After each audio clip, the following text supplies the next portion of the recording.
Okay, guys. I am playing Ddlc. Man, but I don't care. Well, that's a warning for you guys too, so sorry if you didn't see that. Ddlc Literature Club features sensitive context and themes that may be disturbing for some players and should be approached with caution. In-game content warnings for such material can be enabled in the settings menu at any time. The settings menu also contains a link to an external web page that lists all content warnings. No, I would not.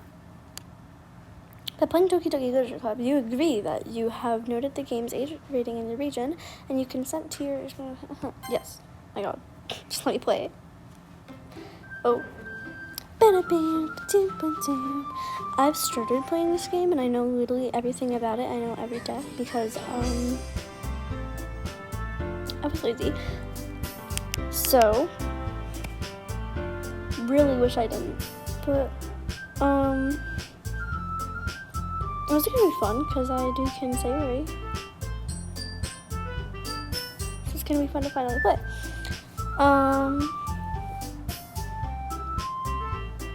I actually don't remember much, actually, because I worked on it a long time ago.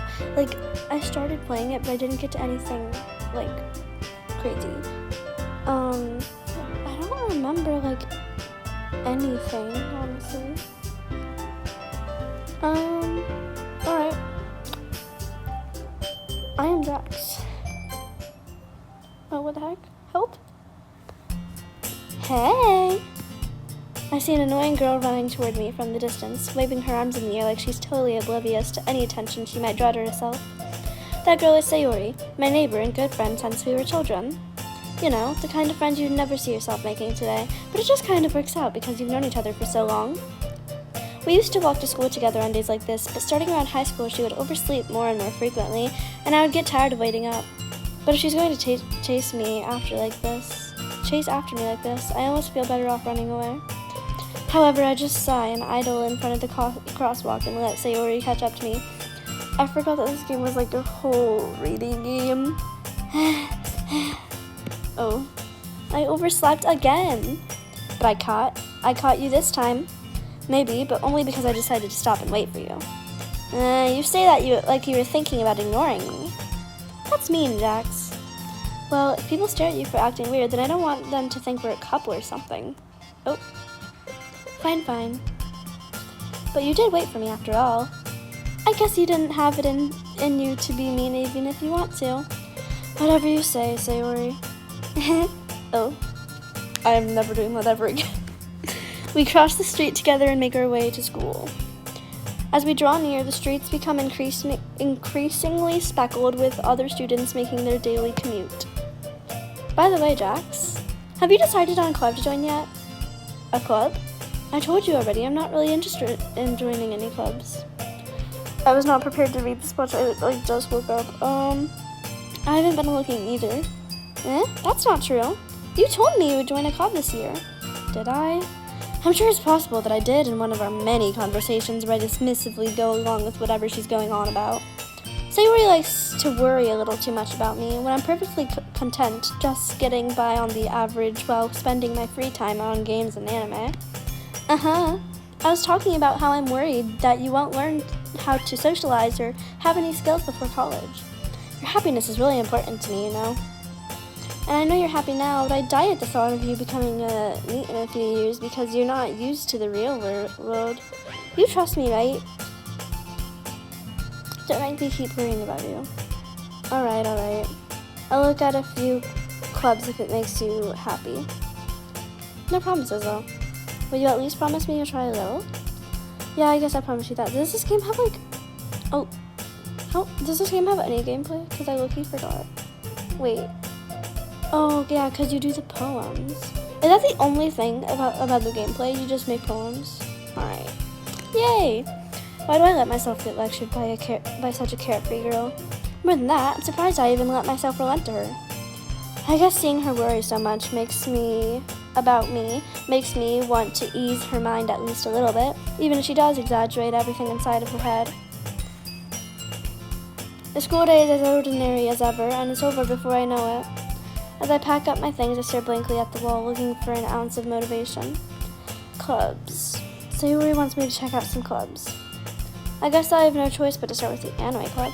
Hello? Sayori? Sayori must have come into the classroom while I was spacing out.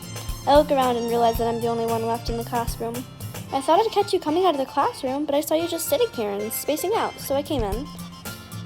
Honestly, you're even worse than me sometimes. I'm impressed.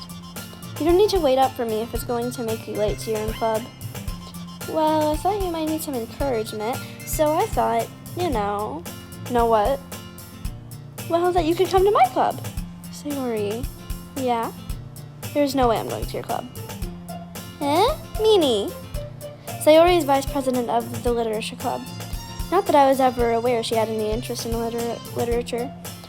In fact, I'm 99% sure she only did it because she thought it would be fun to help start a new club. Since she was the first one to show interest after the one who proposed the club, she inherited the title vice president. That said, my interest in literature is guaranteed to be even less. Yeah, I'm going to the anime club. Come on, please. Why do you care so much anyway? Well, I kind of told the club yesterday I would bring in a new member, and Natsuki made cupcakes and everything. Don't make promises you can't keep. I can't tell if Sayori is really that much of an airhead, or if I need water. Oh my gosh, I just accidentally typed away. Sorry guys. I hate reading. I let out a long sigh. Fine, I'll stop by for a cupcake, okay? Yes, let's go! And thus, today marks the day I sold my soul for a cupcake. I would too. I would too. I dejectedly follow Sayori across the school and upstairs, a section of the school I rarely visit. Sayori, full of energy, swings open the classroom door. Everyone, the new member is here. I told you, don't call me a new member. I glance around the room. Welcome to the literature club. It's a pleasure meeting you. Sayori always says nice things about you. Seriously? You brought a boy? Way to kill the atmosphere. Ah, Jax, what a nice surprise. Welcome to the club. All words escape me in this situation. This club is full of incredibly... What are you looking at? If you want to say something, say it. Sorry. Natsuki? The girl with the sour attitude, whose name is apparently Natsuki. Oh. Gosh dang it. Her small figure makes her look like a first-year student. She's also the one who made cupcakes, according to Sayori. You can just ignore her when she gets moody. Sayori says that quietly into my ear, then turns back toward the other girls. Anyway, this is Natsuki, always full of energy, and this is Yuri, the smartest in the club. Don't say things like that. Yuri, who appears comparably more mature and timid, seems to have a hard time keeping up with people like Sayori and Natsuki. Oh, well, it's nice to meet both of you. And it sounds like you already know Monica, is that right? That's right. It's great to see you again, Jax. Monica smiles sweetly. We do know each other. Well, we rarely talked, but we were in the same class last year. Monica was probably the most popular girl in the class. Smart, beautiful, athletic. Basically, completely out of my league. So, having her smile at me so genuinely feels a little... You too, Monica. Come sit down, Jax. We made room for you at the table, so you can sit next to me or Monica. I'll get the cupcakes. Hey, I made them. I'll get them. Sorry, I got a little too excited. Then how about I make some tea as well? The girls have a few desks arranged to form a table. As Sayori mentioned, it's been widened so that there is one space next to Monica and one space next to Sayori. Natsuki and Yuri walk over to the corner of the room where Natsuki grabs the wrapped tray and Yuri opens the closet. Still feeling awkward, I take a seat next to Sayori. Natsuki proudly marches back to the table, tray in hand. Okay, are you ready? Ta-da! Whoa! Natsuki lifts the foils off the tray to reveal a dozen white, fluffy cupcakes decorated to look like the little cats. I don't think that said the, but whatever. The whiskers are drawn with icing, and little pieces of chocolate were used to make ears. So cute! Why did it say like that? I had no idea you were so good at baking, Natsuki. Well, you know. Just hurry and take one. Sayuri grabs one first, then Monica. I follow. It's delicious. Sayuri talks with her mouth full and has already managed to get icing on her face. I turn the cupcake around in my fingers, looking for the best angle to take a bite. Natsuki's quiet. I can't help but notice her sneaking glances in my direction. Is she waiting for me to take a bite? I finally bow down. The icing is sweet and full of flavor. I wonder if she made it herself. This is really good. Thank you, Natsuki. Why are you thanking me? It's not like I'm not a debtor, too soon dead. I'm sorry, I need to shut up. Haven't I heard this somewhere before? Yes, you have. I'm not a debtor, too soon debtor. Me done for you or anything. Huh? I thought you technically did. Sayori said, well, maybe, but not for you dummy. Alright. I give up on Natsuki's weird logic and dismiss the conversation. Yuri returns to the table, carrying a tea set. She carefully places a teacup in front of each of us before setting down the teapot next to the cupcake tray. You keep a whole tea set in this classroom? Don't worry, the teachers gave us permission. After all, doesn't a hot cup of tea help you enjoy a good book? I guess. Don't let yourself get intimidated. Yuri's just trying to impress you. That's not... Insulted, Yuri looks away. I meant that, I believe you. Well, tea and reading might not be a pastime for me, but I at least enjoy tea. I'm glad. Yuri faintly smiles to herself in relief. Monica raises an eyebrow that smiles at me. So, what made you consider the literature lab? I was afraid of this question. Something tells me I shouldn't tell Monica that I was practically dragged here by Sayori.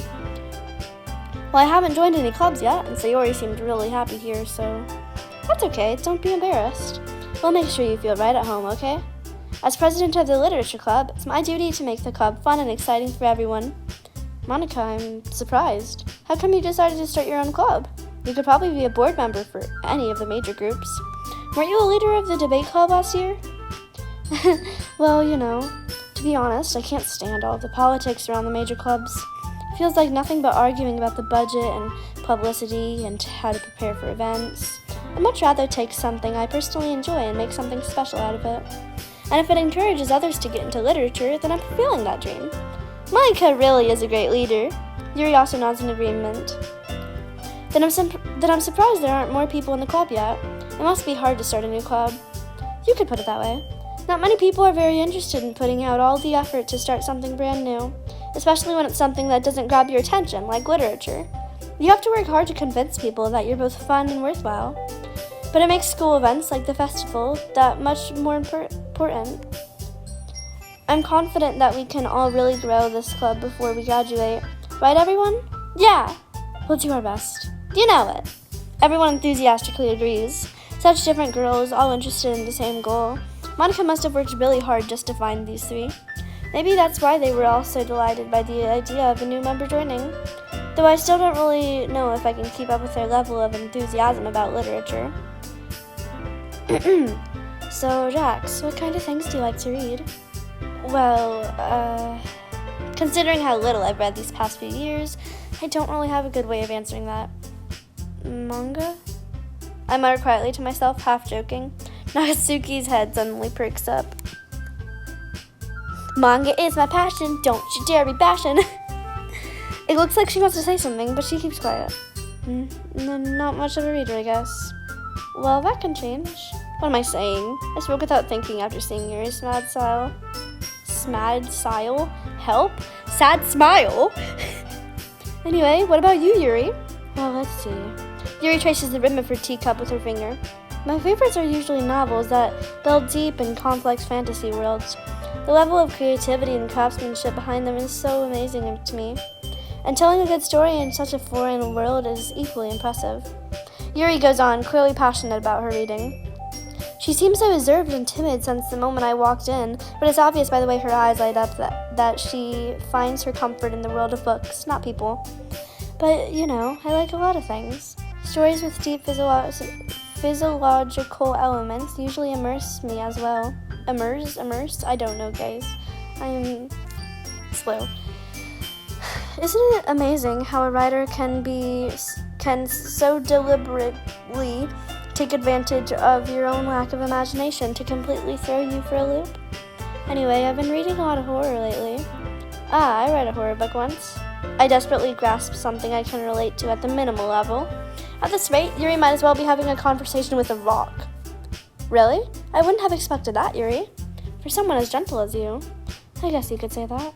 But if a story makes me think or takes me to another world, then I really can't put it down.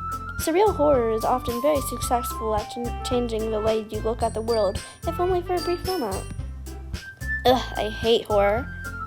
Oh, why's that? Well, Natsuki's eyes dart over to me for a split second.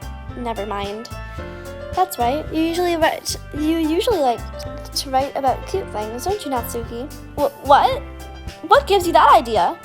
You left a piece of scrap paper behind last club meeting. It looked like you were working on a poem called "Don't Say It Out Loud." And give that back. Fine. Your cupcakes, your poems, everything you do is just as cute as you are. Sayori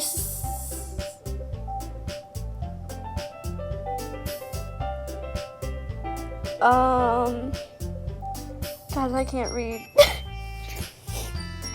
Is it Sidelez? Sidelez. Yep, Sidelez. That's the word. Definitely, guys. I have absolutely no clue how to read that. I'm a bad reader. I'm sorry, guys. Up behind Natsuki and puts her hands on her shoulders. I'm not cute. I'm not cute anymore. I'm sorry, I'll shut up. Natsuki, you write your own poems? Well, I guess sometimes. Why do you care? I think that's impressive. Why don't you share them sometime? No! Natsuki averts her eyes. You wouldn't like them.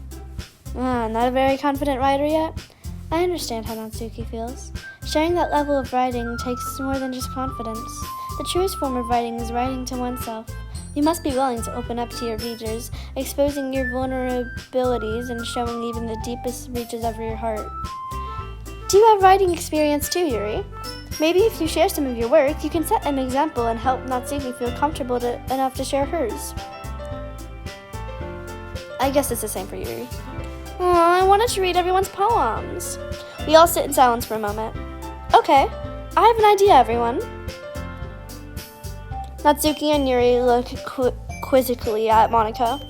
Let's all go home and write a poem of our own. Then, next time we meet, we'll all share them with each other. That way, everyone is even. Yeah, let's do it! Plus, now that we have a new member, I think it will help us all get a little more comfortable with each other and strengthen the bond of the club. Isn't that right, Jax? Monica smiles warmly at me once again. Hold on, there's still one problem. What's that? Now that we're back to the original topic of me joining the club, I won't come forth with what's been on my mind the entire time. I never said I would join this club. Sayori may have convinced me to stop by, but I never made any decision. I still have other clubs to look at, and, I lose my train of thought. All four girls stare back at me with dejected eyes. But I'm sorry, I thought... Jax... I'm defenseless against these girls. How am I supposed to make a clear-headed decision when it's like this? That is, if writing poems is the price I need to pay in order to spend every day with these beautiful girls. Right. Okay, I've decided then. I'll join the literature club. One by one, the girls' eyes light up. Yes! I'm so happy! Sayori wraps her arms around me, jumping up and down. Hey, you really did scare me for a moment. If you really just came here for the cupcakes, I would be super mad. Then that makes it official. Welcome to the literature club. Thanks, I guess. Okay, everyone. I think with that, we can officially end today's meeting on a good note. Everyone remember tonight's assignment. Write a poem to bring to the next meeting so we can all share. Monica looks over at me once more. Jax, I look forward to seeing how you express yourself. Yeah.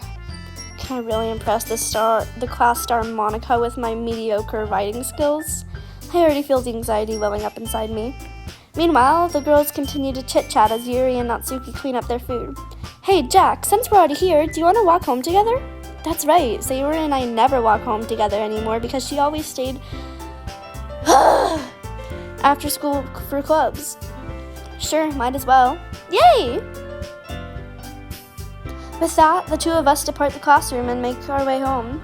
The whole way, my mind wanders back and forth between the 4 girls. Sayori, Natsuki, Yuri, and of course, Monica. Will I really be happy spending every day after school in a literature club? Perhaps I'll have the chance to go closer to one of these girls. Alright, I just need to make the most of my circumstances, and I'm sure good fortune will find me. And I guess that starts with writing a poem tonight. Wait, why is Monica not there? Okay. It's time to write a poem. Pick words you think your favorite club member will like. Something good might happen with whoever likes your poem the most. Okay, well, I'm going to choose Sayori, and every day I'm just going to switch. Okay.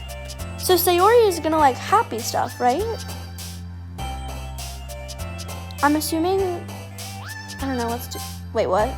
Wait. Okay, what?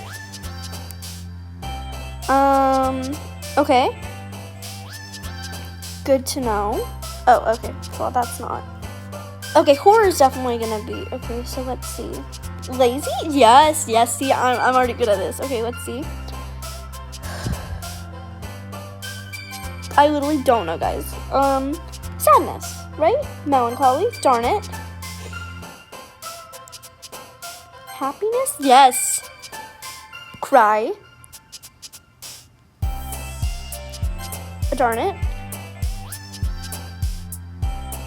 Broken? Yeah. Graveyard? No, that's gonna be really darn it. Hopeless? Okay. Why is she not liking it? Is not too cute. Okay, cute. She likes the cute words. Well, I thought Yuri was gonna like romance. Friends. I miss that kind of misery. I'm sorry, it's a good song, man. Inferno. Tragedy. Why does she like these words? I'm so confused. Wouldn't she write like the happy words? What? Okay. Misfortune. Okay. I have no clue why it was like that. Okay, hold on, guys. I gotta split the recording, so hold up. Alright, guys, so we are back in the thing. If the other recording didn't save, because I put it into CapCut, and then I deleted the thing in my photos.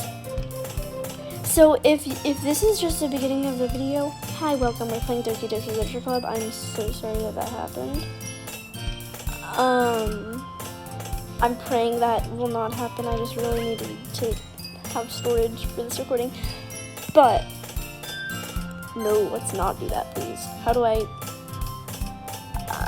oh, yes, return. Here we go. Hi again, Jax. Glad to see you didn't run away on us. What was that laugh? Nah, don't worry. This might be a little strange for me, but I at least keep my word. Well, I'm back at the literature club. I was the last to come in, so everyone else is already hanging out. Thanks for keeping your promise, Jax. I hope this isn't too overwhelming of a commitment for you. Making you dive headfirst into literature when you're not accustomed to it. I'm sorry, guys. I cannot read. Oh, come on. Like he deserves any slack. Sayori told me you didn't even want to join any clubs this year. And last year, too. I don't know if you plan just to come here and hang out or what, but if you don't take us seriously, then you won't see the end of it. Natsuki, you certainly have a big mouth for someone who keeps her manga collection in the club room.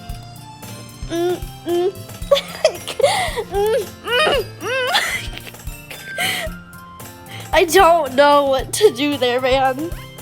Natsuki finds herself stuck between saying Monica and manga. Manga is literature. Swiftly defeated, Natsuki plops back into her seat. Don't worry, guys. Jax always gives it his best as long as he's having fun. He helps me with busy work without even asking, like cooking, cleaning my room. How dependable. So that's because your room is so messy it's distracting. And you almost set your house on fire once. Is that so? You two are really good friends, aren't you? I might be a little jealous. How come? You and Jax can become good friends too.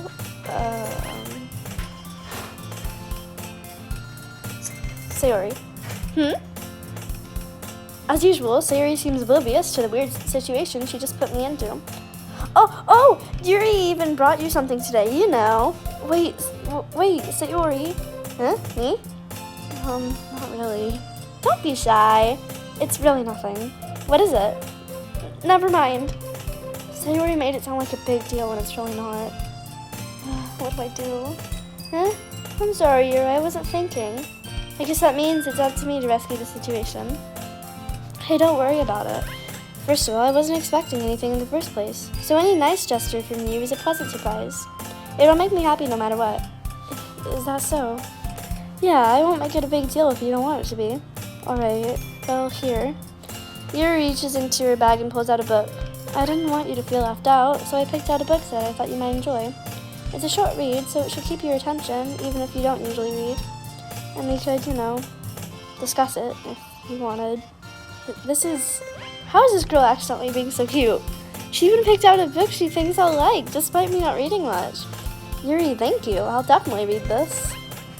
I enthusiastically take the book. Phew. Well, you can read it at your own pace. I look forward to hearing what you think. Now that everyone's settled in, I expected Monica to kick off some scheduled activities for the club. But that doesn't seem to be the case. Sayori and Monica are having a cheery conversation in the corner. Yuri's face is already buried in the book. I can't help but notice her intense expression, like she was waiting for this chance. Meanwhile, Natsuki's rummaging around in the closet. Man, it looks like no one wants to be bothered today. I slumped down into the nearest desk. How am I supposed to occupy myself with something literature-related by myself like this? I guess I could always read some of the book Yuri gave me, but I'm feeling a little too tired to read. I could probably fall asleep right now. I close my eyes and end up listening in on Sayori's conversation with Monica. We're probably going to seem really lame compared to all the other clubs, though. Help? Am I going to sneeze or not? Help? Okay, whatever. Well, we can't give up. The festival is our chance to show everyone what literature is all about. The problem is that the idea of a literature club sounds too dense and intellectual. But it's not like that at all, We just need a way of showing that to everyone. Something that speaks up to their creative minds. That doesn't solve the problem, though. What do you mean? Even if we come up with the most fun thing ever, nobody will come in the first place if it's a literature event. So it's more important to figure out how to get people to show up in the first place, And after they come, we can do the thing to speak to their creative minds. What's this? Sayori is taking this really seriously. It's rare to hear her deliberating like this. Huh, that's a good point. In that case, do you think food will do the trick? Well, what kind? Well, I guess we could... Cupcakes! Good thinking. Natsuki would love to do that. Ah, you're right. Natsuki makes the best cupcakes. That works out perfectly.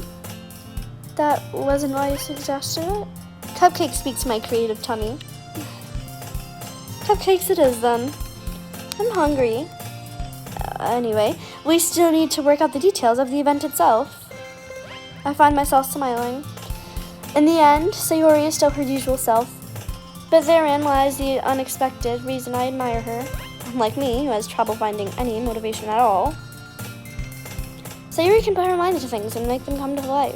I suppose that's why I end up letting her get on my case about things.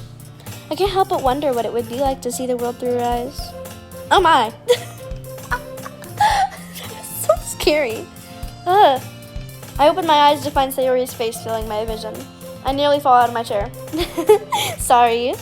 Wait, actually I'm not sorry at all. It's your fault for sleeping like that. This isn't the napping club. Does our school have a napping club? You're staying up late again, aren't you? Now that you're in a club, you're gonna have less time for anime, You'll need to get used to it. Don't say that so loud. I glance over my shoulder to see if Monica overheard. It's true, though. Yeah, I know. You're always looking out for me, Sayori. It's what I do best. That's a problem. What about you? You look out for me better than you look out for yourself. You're still oversleeping every day, aren't you? Huh? Not every day. That's not very convincing. How many days this past week have you gotten up on time? It's a secret. I knew it. Come on. At least give me the benefit of the doubt. I can't even do that. Look, Sayori, it's written all over you. Sayori glances around at herself. How is it written all over me? You were clearly in a rush this morning. Look, your hair is sticking out all around here. I run my fingertips down the side of Sayori's hair, trying to straighten it out. Man, you really need a brush for this. My hair is just really hard to get right. I won't fall for that. There's more than just your hair. Look, your bow isn't straight either. And there's a toothpaste stain on your collar right here. I tried to wipe off the stain with my finger, but nobody would ever notice that. Of course they would. Nobody's gonna tell you about it because they don't want to embarrass you. Fortunately, I really don't care about that. Hey, you meanie. And you don't even keep your blazer buttoned up. Seriously, Sayori, why do you think you don't have a boyfriend yet? Eh? That's super mean. Sorry, but you'll thank me later. I start to button her blazer from the bottom. Once you see how much better it looks, they'll change your mind. Oh. This is so funny. What is? Well, I was just thinking how weird it is to have a friend who does these kind of things. Huh? Don't say that. You'll make me feel weird about it, stupid. It's okay though. I'm happy we're like this. Aren't you? I guess. Hey, be careful. The button might come off. Why is this one so hard to close? I struggle to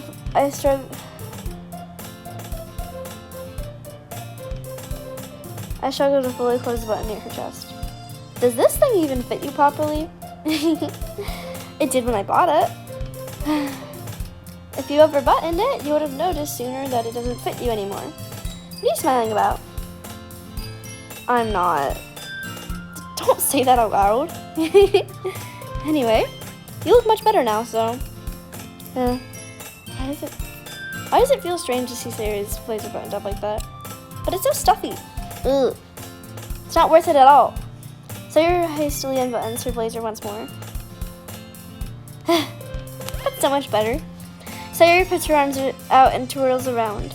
So if I keep it unbuttoned, then I won't get a boyfriend, right? What kind of logic is that? And why are you saying that like it's a good thing? Because if I had a boyfriend, then he wouldn't even let you do things like this. And you take care of me better than anyone else would anyway. So that's why I'm keeping it unbuttoned. Stop saying all these embarrassing things. Huh? I didn't say anything embarrassing. Jeez. Well, anyway, just focus on trying to wake up a little earlier. Only if you focus on going to bed earlier.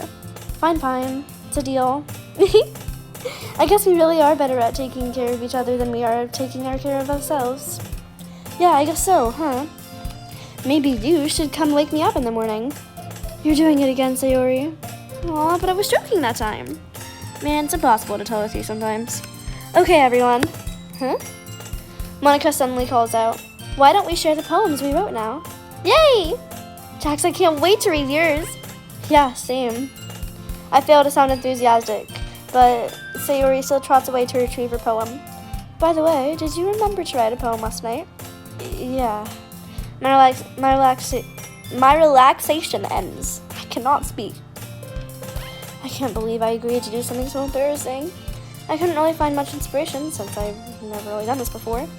Well, now that everyone's ready, why don't you find someone to share with? I can't wait! Sayori and Monica enthusiastically pull out their poems.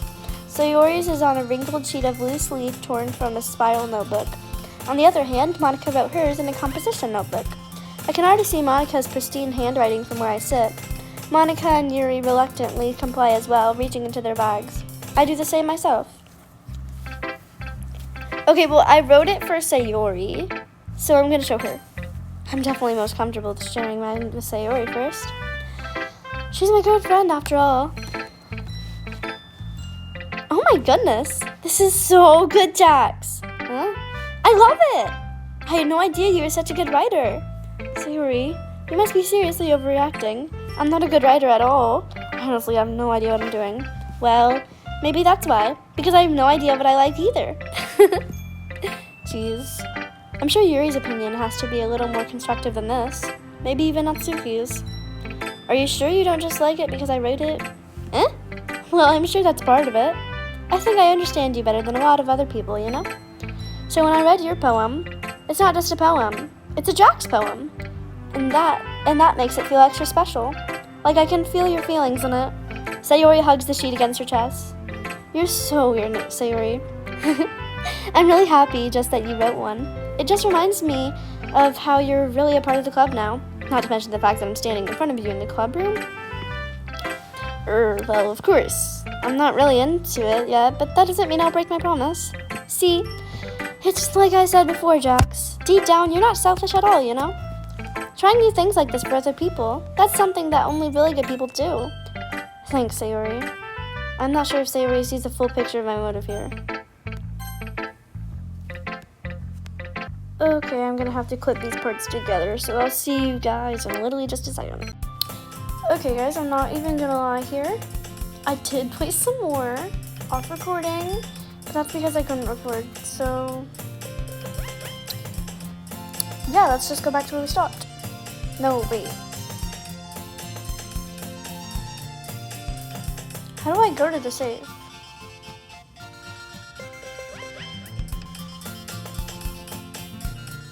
Oh, load game.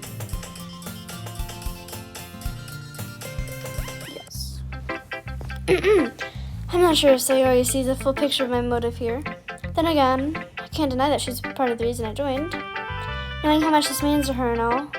Yeah, and I'm gonna make sure you have lots of fun here, okay? That will be my way of thanking you. Alright, I'm gonna hold you to that then. Yay! Now you'll read my poem too, right? Don't worry, I'm really bad at this. We'll see about that. Dear sunshine, the way you glow through my blinds in the morning, it makes me feel like you missed me. Kissing my forehead to help me out of bed, making me rub the sleepy from my eyes. Are you asking me to come out and play? Are you trusting me to wish away a rainy day? I look above, the sky is blue, it's a secret, but I trust you too. If it wasn't for you, I could sleep forever, but I'm not mad. I want breakfast. Sayori, this is just a guess, but did you wait until morning to write this? No, just a little bit. You can't answer just a little bit to a yes or no question. I forgot to do it last night. Well, at least that makes me feel a little bit better about myself. Don't be mean. I still tried my best. Yeah, I didn't mean to say that it was a bad poem. It came out nice, or how should I put it? It sounds just like you. Really? Yeah, especially that last line. I made eggs and toast. Even though you were late to school, it's bad to skip breakfast. I get all cranky. Well, I guess there's no point in arguing. Anyway, thanks for showing me. This was so much fun. Monica's the best. Yeah. But next time, I won't forget. And I'm gonna write the best poem ever. Well, I guess I look forward to it. Monica. Hi, Jax. Having a good time so far? Yeah. Good, glad to hear it. By the way, since you're new and everything, if you ever have any suggestions for the club, like new activities or things we can do better, I'm always listening. Don't be afraid to bring things up, okay? Alright, I'll keep that in mind. Of course I'll be afraid to bring things up. I'm much better off just going with the flow until I'm more settled in. Anyway, want to share your poem with me? It's kind of embarrassing, but I guess I have to. Don't worry, Jax. We're all a little embarrassed today, you know? But it's that sort of barrier that we'll all learn to get past soon. Yeah, that's true. I hand Monica my poem. I like this one. It makes me think of something Sayori would like. Is that so? You and Sayori are really good friends, right? I wouldn't be surprised if you had those sorts of things in common. Well, we may be good friends, but Sayori and I are actually really different. Well, that may be the case, but maybe there are also some similarities that you wouldn't expect. The way she talks about you, it sounds like the two of you really care about each other's well-being. Even if you show it in different ways, it ends up being more similar than you think. So I think that's the kind of vibe I get when I'm reading your poem. You sure you're not reading into it too much? I could be. Oh gosh, I sound like Yuri. But in any case, Sayori's writing has kind of a gentle feel to it. I can tell that she likes exploring with emotions like happiness and sadness. Who would know that someone so happy would enjoy sad things too? Yeah, that's totally unexpected. Well, to each their own. And you shouldn't be afraid to experiment a little bit either. I'm sure I'll end up trying different things a lot. It could take a while before I feel comfortable doing this. That's okay. I'd love to see you try new things. That's the best way to find the kind of style that suits you. Everyone else might be a little bit biased toward their own kinds of styles. But I'll always help you find what suits you the most. So don't force yourself to write the way everyone else wants you to write. It's not like you have to worry about impressing them or anything. Anyway, do you want to read my poem now? Don't worry, I'm not very good. You sound pretty confident for someone who claims not to be very good. Well, that's because I have to sound confident. That doesn't mean I always feel that way, you know? I see. Well, let's read it then. hole in wall. It couldn't have been me. See, the direction the spackle protrudes. A noisy neighbor, an angry boyfriend. I'll never know. I wasn't home. I peer inside for a clue. No, I can't see. I reel blind like a film left out in the sun, but it's too late. My retinas, already scorched with a permanent copy of the meaningless image. It's just a little hole. It's just a little hole. It wasn't too bright. It was too deep, stretching forever into everything, a hole of infinite choices. I realize now that I wasn't looking in. I was looking out, and he, on the other side, was looking in. So, what do you think? It's very freeform, if that's what you call it. Sorry, I'm not really the right person to ask for feedback. It's okay. Yeah, that kind of style has gotten pretty popular nowadays. If you don't got a neato, you're a weirdo. Neato. I don't know what I'm doing. I don't know why the word popular reminded me of that song. That is, a lot of poems have been putting emphasis on the timing between words and lines. When performed out loud, it can be really powerful. What was the inspiration behind this one? Well, I'm not sure if I know how to put it, but I guess you could say that I had some kind of epiphancy recently? I think that's how you say it. I don't know. I should not be playing a reading game. I suck at reading. It's been influencing my poems a bit. An epiphancy? Yes, something like that. I'm kind of nervous to talk about deep stuff like that because it's kind of coming on strongly. Maybe after everyone is better friends with each other. Anyway, here's Monica's writing tip of the day. Sometimes when you're writing a poem or a story, your brain gets too fixated on a specific point. If you try so hard to make it perfect, then you'll never make any progress. Just force yourself to get something down on the paper and tidy it up later. Another way to think about it is this. If you keep your pen in the same spot for too long, you'll just get a big dark puddle of ink. Yeah, Yuri. So just move your hand and go with the flow.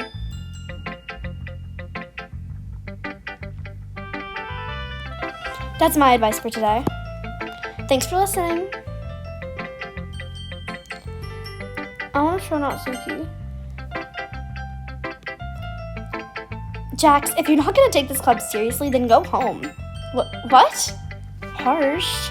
What, you expect me to believe that you actually put effort into this? Do you think I'm stupid? I'm not a writer. Maybe it's not very good, but yeah, I did put an effort. We all start somewhere, right? If you're still proud of the first poem you ever wrote, then I'd like to read it. Painful to think about? Fine. Well, sorry.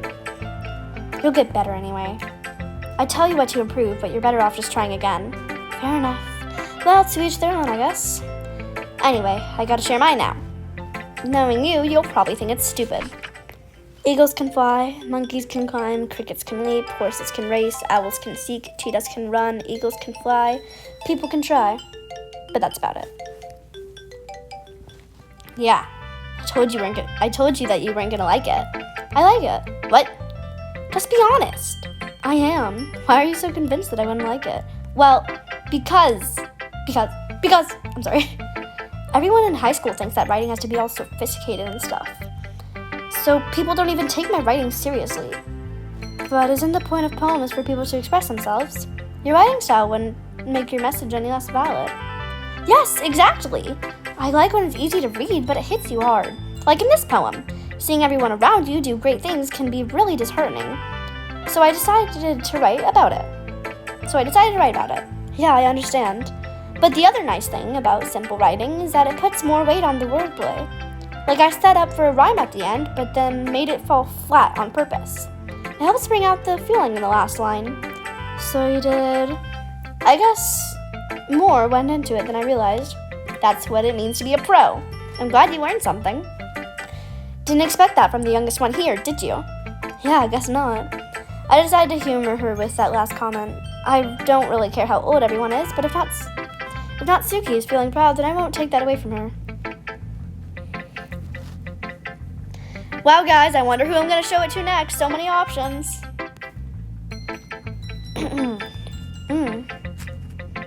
Yuri stares at the poem. A minute passes, more than enough time for her to finish reading. Sorry. I forgot to start speaking. It's fine, don't force yourself. I'm not. I just needed to put my thoughts into words. Hold on. Okay. This is your first time writing a poem, right? Yeah? Why do you ask? I'm just making sure. I guess that it might be after reading through it. Ah, so it's that bad. No! Did I just raise my voice? Oh, I'm so sorry. Yuri buries her face into her hands. I couldn't help but notice that it's been several minutes and we haven't really gotten anywhere. It might take Yuri a while to get used to new people. It's fine, I really didn't notice. What were you saying? Right, it's just that there are specific writing habits that are usually typical of new writers. And having been through that myself, I kind of learned to pick up on them. I think the most noticeable thing I recognize in new writers is that they try to make their style very deliberate. In other words, they tend to pick a writing style separate from the topic matter, and they form-fit the two together. The end result is that both the style and the expressiveness are weakened. Once Yuri finds her train of thought, it's as if her demeanor totally changes. Her stammering is completely gone and she sounds like an expert. Of course, that's not something you can be blamed for. There are so many different skills and techniques that go into writing, even on a simple poem.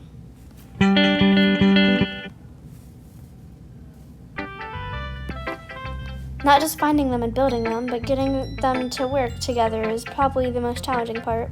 It might take you some time, but it all comes with practice and learning by example and trying new things. I also hope that everyone in this club gives you valuable feedback. Natsuki can be a little bit biased, though. Biased? How? Well, never mind. I shouldn't be talking about people like that. Sorry. It's fine. I'm not sure if Yuri is apologizing to herself, to me, or to Natsuki. Do you mind if I read your poem now? Please do. I'd love to share my thought process behind it. Yuri smiles dreamily, as if that's a rare opportunity for her, which itself is kind of funny. After all, isn't this supposed to be a literature club? Ghost Under the Light. Oh gosh, this handwriting is so hard to read. Like, it's pretty handwriting, but The tendrils of my hair illuminate beneath the amber glow. Bathing. It must be this one. The last remaining streetlight to have withstood the test of time. The last yet to be replaced by the sickening blue-green hue of the future. I bathe. Calm. Breathing air. Why is it saying bathe? Is it saying bathe, or am I just slow? Maybe I am just slow, and that actually means a different thing than like a bath. Guys, we don't talk about that. Breathing air of the present, but living in the past. The light flickers. I flicker back. I'm sorry, I have such terrible handwriting. She knew what I said, guys. What? I wasn't thinking that at all. But it took you a long time to read. Well, I just don't read scripts very often. I actually think your handwriting is... Hello? That's a relief. Also, I liked the poem. Even though it's short, it was really descriptive. It wasn't too short. I usually write longer poems. Not at all. I'm really glad you liked it. I'll be honest. Since it's our first time sharing, I wanted to write something a little more mild. Something easy to digest, I suppose. Are you into ghosts, Yuri? Actually, the story isn't about a ghost at all, Jax. Really? I must have totally missed the point. Well, I suppose you did only glance over it after all. But remember that poets often express their own thoughts, feelings, and experiences in their work. They usually do more than tell a simple story or paint a picture. In this case, perhaps the subject of the poem is only being symbolically compared to a ghost. Lingering in her last remaining place of comfort, unable to let go of the past, and soon to be left with nothing. That's a lot more solemn, putting it that way. I hadn't even thought of that. That's impressive. It's nothing, really. Well, it makes me happy that you think that. Just remember that it won't be long before you pick up on these things, too. Yeah, maybe you're right. I guess I'll have to keep trying. I'm counting on you. Phew. I guess that's everyone. I glance around the room. That was a little more stressful than I anticipated. It's as if everyone is judging me for my mediocre writing abilities. Even if they're just being nice, there's no way my poems can stand up to theirs. This is a literature club after all. I sigh. I guess that's what I ended up getting myself into. Across the room, Sayuri and Monica are happily chatting. My eyes land on Yuri and Natsuki. They gingerly exchange sheets of paper, sharing their respective poems. As they read in tandem, I watched each of their expressions change. Natsuki's eyebrows furrow and Meanwhile, Yuri smiles sadly. What's with this language? Huh? Did you say something? Oh, I didn't know it was supposed to be loud. Oh, it's nothing. Natsuki dismissively returns the poem to the desk with one hand. I guess you could say it's fancy. Ah, thanks. Yours is cute. Cute? Did you completely miss the symbolism or something? It's clearly about the feeling of giving up. How can that be cute? I know that. Also, guys, sorry, I'm just changing Natsuki's voice mid-gameplay. I just meant the language, I guess. I was trying to say something nice. Huh? You mean you have to try that hard to come up with something nice to say? Thanks, but it really didn't come out nice at all. Well, I do have a couple suggestions. If I was looking for suggestions, I would have asked someone who actually liked it. Which people did, by the way. Sayori liked it, and Jax did too. So based on that, I'll gladly give you some suggestions of my own. First of all, excuse me. I appreciate the offer, but I've spent a long time establishing my writing style. I don't expect it to change anytime soon unless, of course, I come across something particularly inspiring, which I haven't yet. And Jax liked my poem too, you know? He even told me he was impressed by it. Natsuki suddenly stands up. Oh? I didn't realize you were so invested in trying to impress our new member, Yuri. That's not what I... You're just... Yuri stands up as well. Maybe you're just jealous that Jax appreciates my advice more than he appreciated yours. Huh? And how do you know he didn't appreciate my advice more? Are you that full of yourself? No. If I was full of myself, I would deliberately go out of my way to make everything I do overly cutesy. Ugh. Is everyone okay? Well, you know what? I wasn't the one who's...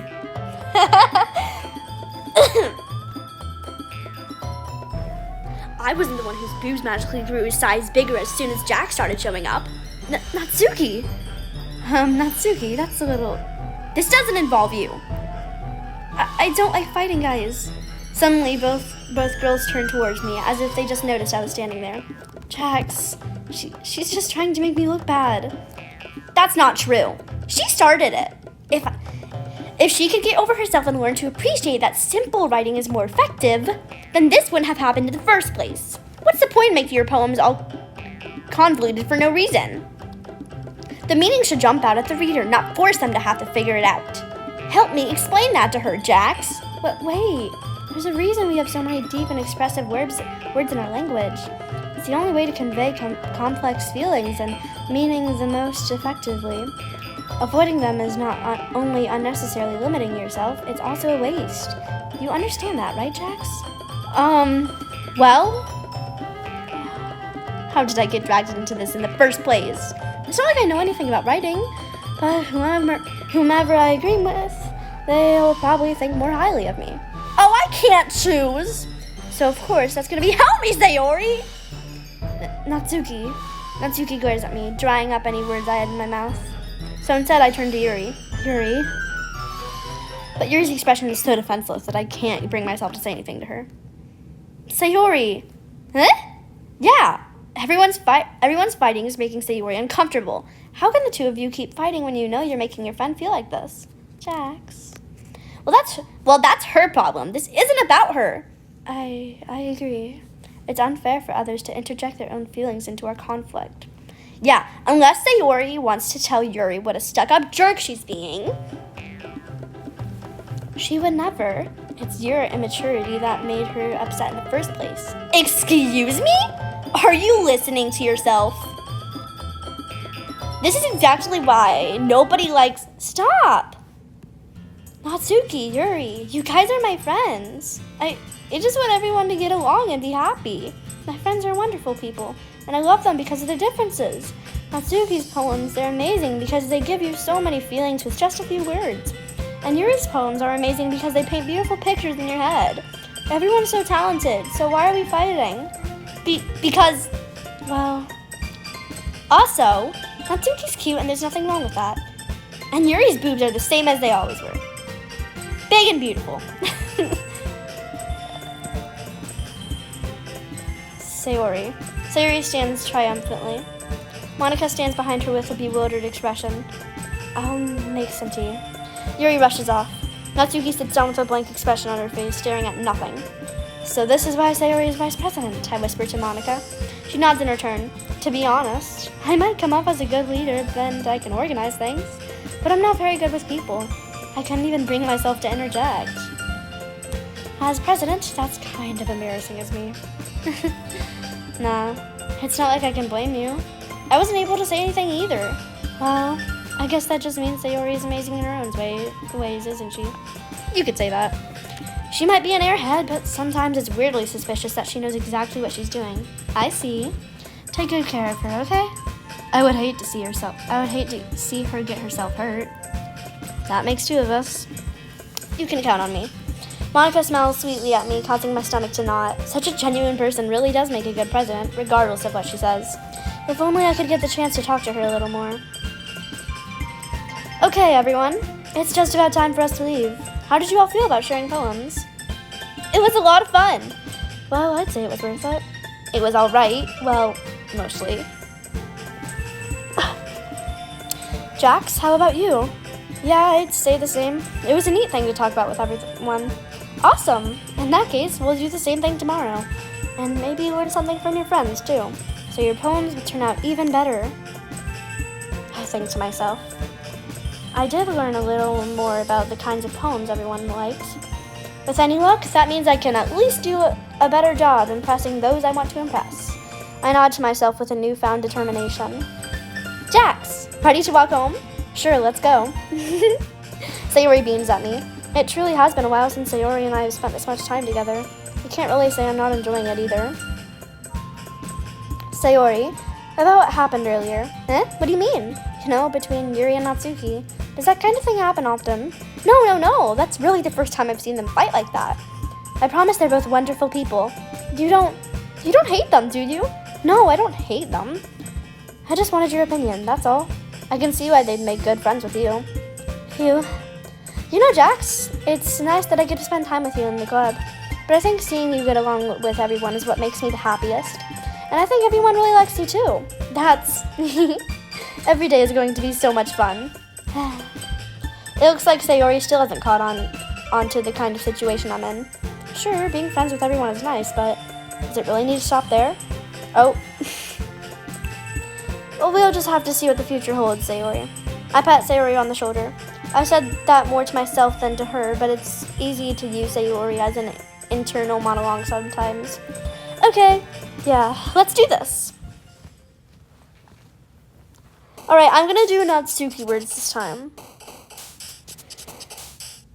I want it to explode. Okay. Seriously, heart? Maybe? Okay.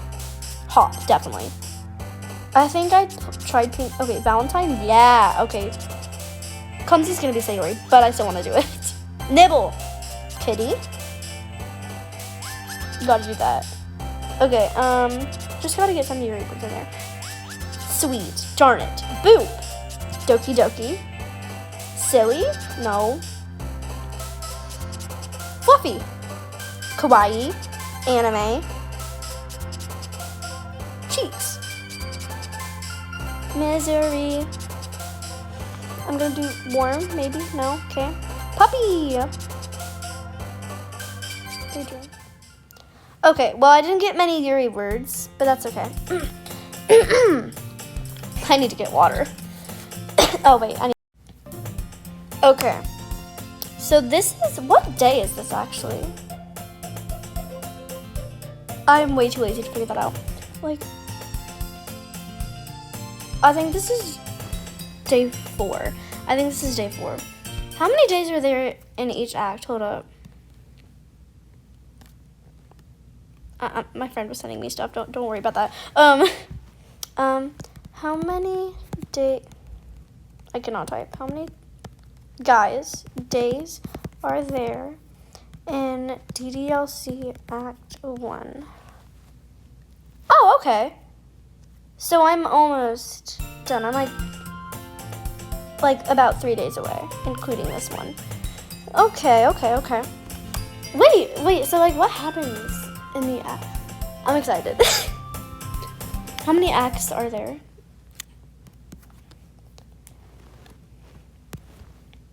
How many acts Bro.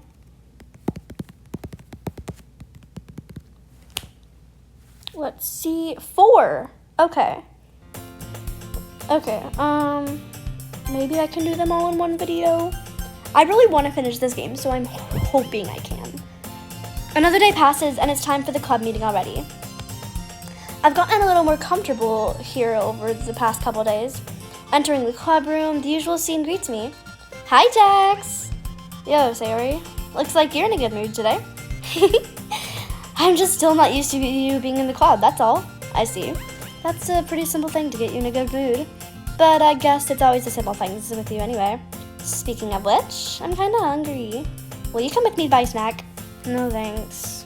That's not like you at all. I have my reasons. Why don't we take a look at your purse, Sayori? Why that all of a sudden? No reason, really. I just wanted to look at it. Sayori nervously retrieves her coin purse. She fumbles with the latch and gets it open. Then she turns it upside down and lets its contents spill onto the desk. Only 2 small coins fall out. I knew it. I can see right through you, Sayori. That's not fair. How did you even know? It's simple. If you had enough money in the first place, you would have brought a snack before coming to the club room. So either you're not hungry and wanted an excuse to take a walk, or you plan to conveniently forget that you spent all your money so that I would lend you some. But there's one more thing. You're always hungry. And so that only leaves one option. I give up. Don't make me feel guilty.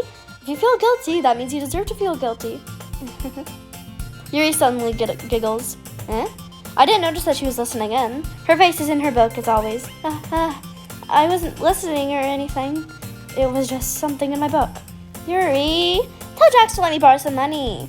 Don't get me involved like that, Sayori. Besides, you should only buy what you can responsibly afford. And frankly, after pulling a mischievous little stunt like that, your suffering is fair enough I'm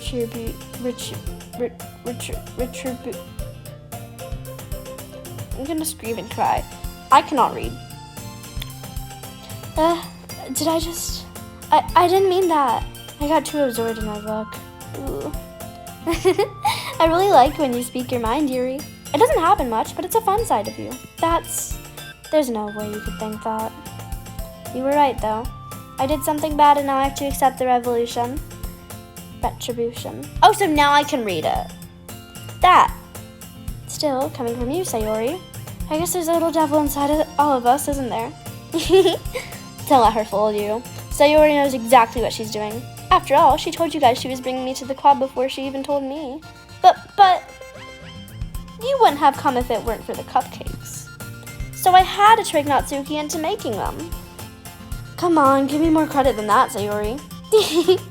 Out of nowhere, something smacks Sayori in the face and tumbles onto the desk. Plop. Yeah! Ow! What was... A cookie! Sure enough, it's a giant cookie wrapped in plastic. Sayori glances around. Is this a miracle? It's because I paid my restitution. Retribution. Actually, that one almost worked. I was just gonna give it to you, but then I heard you blab about the cupcakes. It was totally worth seeing your reaction, though. Natsuki, that's so nice of you. I'm so happy. Sayori hugs the cookie. Jeez, just eat it. Sayori rapidly tears open the wrapper and takes a big bite. Oh, God. Sayori suddenly claps her hand over her mouth. I bit my tongue. You're going through a lot over just one cookie. Natsuki takes a bite of her own cookie. Yours looks really good too, Natsuki. Can I try it? Jeez, beggars can't be choosers. But yours is chocolate. Yeah, why do you think I gave you that one? Fine. Still, I'm really happy that you shared this one with me. Sayori gets out of her seat and goes behind Natsuki, then wraps her arms around her. Jeez. I get it. Cookie still in hand, Natsuki reaches up to nudge Sayori off of her. Sayori suddenly leans down and takes a bite out of Natsuki's cookie. Hey! Did you seriously just do that? Mouth full, Sayori trots away to safety. Yuri and I laugh as well. Jeez, you're such a kid sometimes. Monica, can you tell Sayori... Natsuki glances around. Monica isn't in the club room. Ugh. Where's Monica anyway? Good question. Have any of you heard anything about her being late recently? Or today, I don't know. Not me. Yeah, I haven't either. That's a bit unusual. I hope she's okay. Of course she's okay. She probably just had something to do today. She's pretty popular after all. Eh? You don't think she has a... I wouldn't be surprised. She probably is more desirable than all of us combined. That's true. Excuse me? Suddenly the door swings open. Sorry, I'm super sorry. Ah, there you are. I didn't mean to be late. I hope you guys weren't worried or anything. Eh? Monica chose the cub over her boyfriend after all. You're so strong-willed. But boyfriend? What on earth are you talking about? Monica quizzically glances at me. Never mind that. What held you up anyway? Well, my last period today was study hall. To be honest, I kind of just lost track of time. That makes no sense, though. You would have heard the bell ring at least. I must have not heard it since I was practicing piano. Let's talk about me instead. I've been learning piano and to sing soprano. Piano? I wasn't aware you played music as well, Monica. I don't really. I kind of just started recently. I've always wanted to learn piano. That's so cool. You should play something for us, Monica. Monica looks at me. Maybe once I get a little better, I will. Yay! That sounds cool. I'd also look forward to it. Is that so? In that case, I won't let you down, Jax. Monica smiles sweetly. I didn't mean any pressure or anything like that. Don't worry, I've been practicing a whole lot recently, and I'd really love the chance to share once I'm ready. I see. In that case, best of luck. Thanks. So I didn't miss anything, did I? Not really. I choose to leave out Sayori's mischievous... No, I missed it! I'm sure Natsuki will end up complaining to her anyway. It looks like everyone has already settled down. Sayori somehow already finished her entire cookie. Yuri is back to her book, and Natsuki disappeared in the closet. Jax! Sayori suddenly comes up to me. I'm gonna go get supplies from another classroom. Wanna come with me? Supplies? What for? Well, you know how the festival's coming up? Me and Monica were gonna make some posters and stuff. So I need to go find some crayons and markers and glue sticks. Ah, I see. Sure, I'll go with you. Yay! Okay, Monica, we'll be back soon. Are you going with Jax to get some supplies? There's no need to trouble yourself. I'd be happy to go with him. Aw, but I wanted to go. It's so much fun exploring empty classrooms and stuff. Okay. It was just a suggestion. I cannot pronounce suggestion. See if you can find poster paper too, okay? Okay. Ready, Jax? Yup, let's go. Sayori and I exit the clubroom. I follow behind as Sayori hums and that's all I saw. Honestly, it feels like I'm talking to a kid to the mall or something. Oh, taking. Sayori finds pleasure in the simplest things sometimes. Hey, Sayori, what exactly are we doing for the festival anyway? I'm not sure how you would make an event out of literature. Me and Monica have it all planned out. Don't you worry. Is that so? Yup. We're gonna do a poetry performance. Performance? Of what kind? Well, everyone is gonna take turns on stage and recite their favorite poems. Ah, that sounds kind of dull. Jax, you're not thinking about it the right way at all. It's not just about reading poems, it's about performing them. Like, you say the lines of the poem, like, between my feet, the last remaining flower beckons to me. I twist the stem, freeing it from its clinging roots, caressing the final joyous moment between my fingers. But to what ends have I summoned this joy? For now, when I look in every direction, the once prosperous field before me is but a barren wasteland. What's that? Sayori, how do I put this? I'm sure it's just me, but it's impossible for me to take you seriously when you talk like that. Eh? You meanie? I'm working super hard on this, you know. I know. I just meant that it's pretty unordinary contrast to Yuki's self. Don't say that, it's embarrassing. But I guess that means I'm doing a good job. Yeah, I guess so. I'm so excited! The festival is going to be so much fun. Sayori spins herself around in the hallway again. Hey, Jax, this classroom over here is empty. Let's begin the mission. The mission, eh?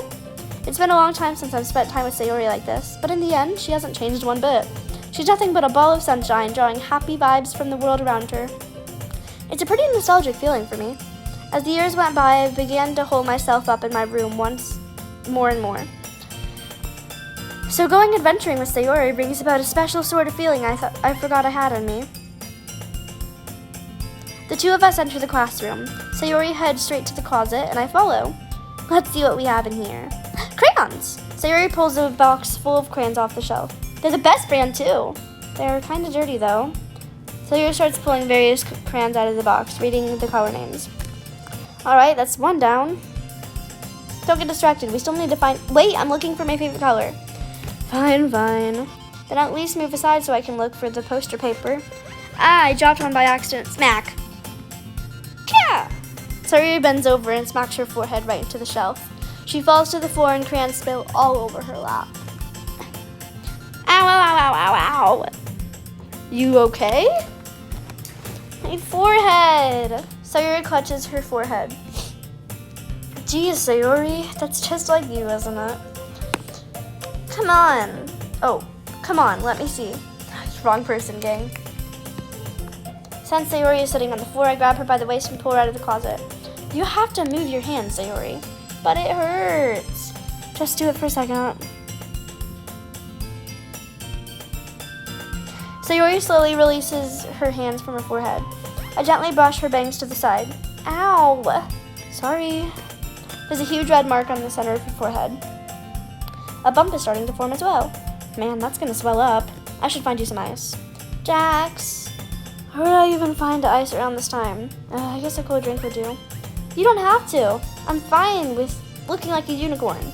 Even wincing from the pain, Sayori makes a silly joke. What are you saying? I'll be right back, okay? Oh, okay. I pat Sayori on the shoulder and run out onto the hallway. I locate near the nearest vending machine. What should I get? Doesn't really matter since it will be used as an ice pack rather than to drink. But I know Sayori likes apple juice, so I purchased that one. In just a moment, I'm already returning to the classroom where I left Sayori. She has one palm on her forehead and is using the other hand to clumsily scoop crayons back into the box. At least they were already in the wrong spots before I spilled them. Sayori, here. I hand Sayori the bottle of apple juice. It's nice and cold. Sayori opens the cap and starts drinking from it. Sayori, what are you doing? It's for your forehead, idiot. Sorry, I forgot. How hard did you hit your head? Sayori places the bottle against the bump on her head. It stings. Just bear with it. It'll feel better soon. Looks like you cleaned up most of the crayons, so that's good. Hey, Jax. This kind of reminds you of growing up, doesn't it? Huh? What do you mean? You know how we used to play outside all the time? I would always try to keep up with you. You were kind of oblivious in some ways.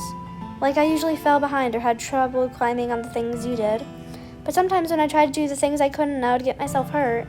I'd fall and scrape myself or get a bump, and I would start crying really hard. And you would rush over as quick as you could. You would try really hard to get me to stop crying. It was almost like you blamed yourself and were afraid of getting in trouble if someone found out. Even though it wasn't really your fault. I fault at all, you know? Did I really do that? Yeah, you don't remember? Come to think of it, maybe I do remember a bit. I guess I was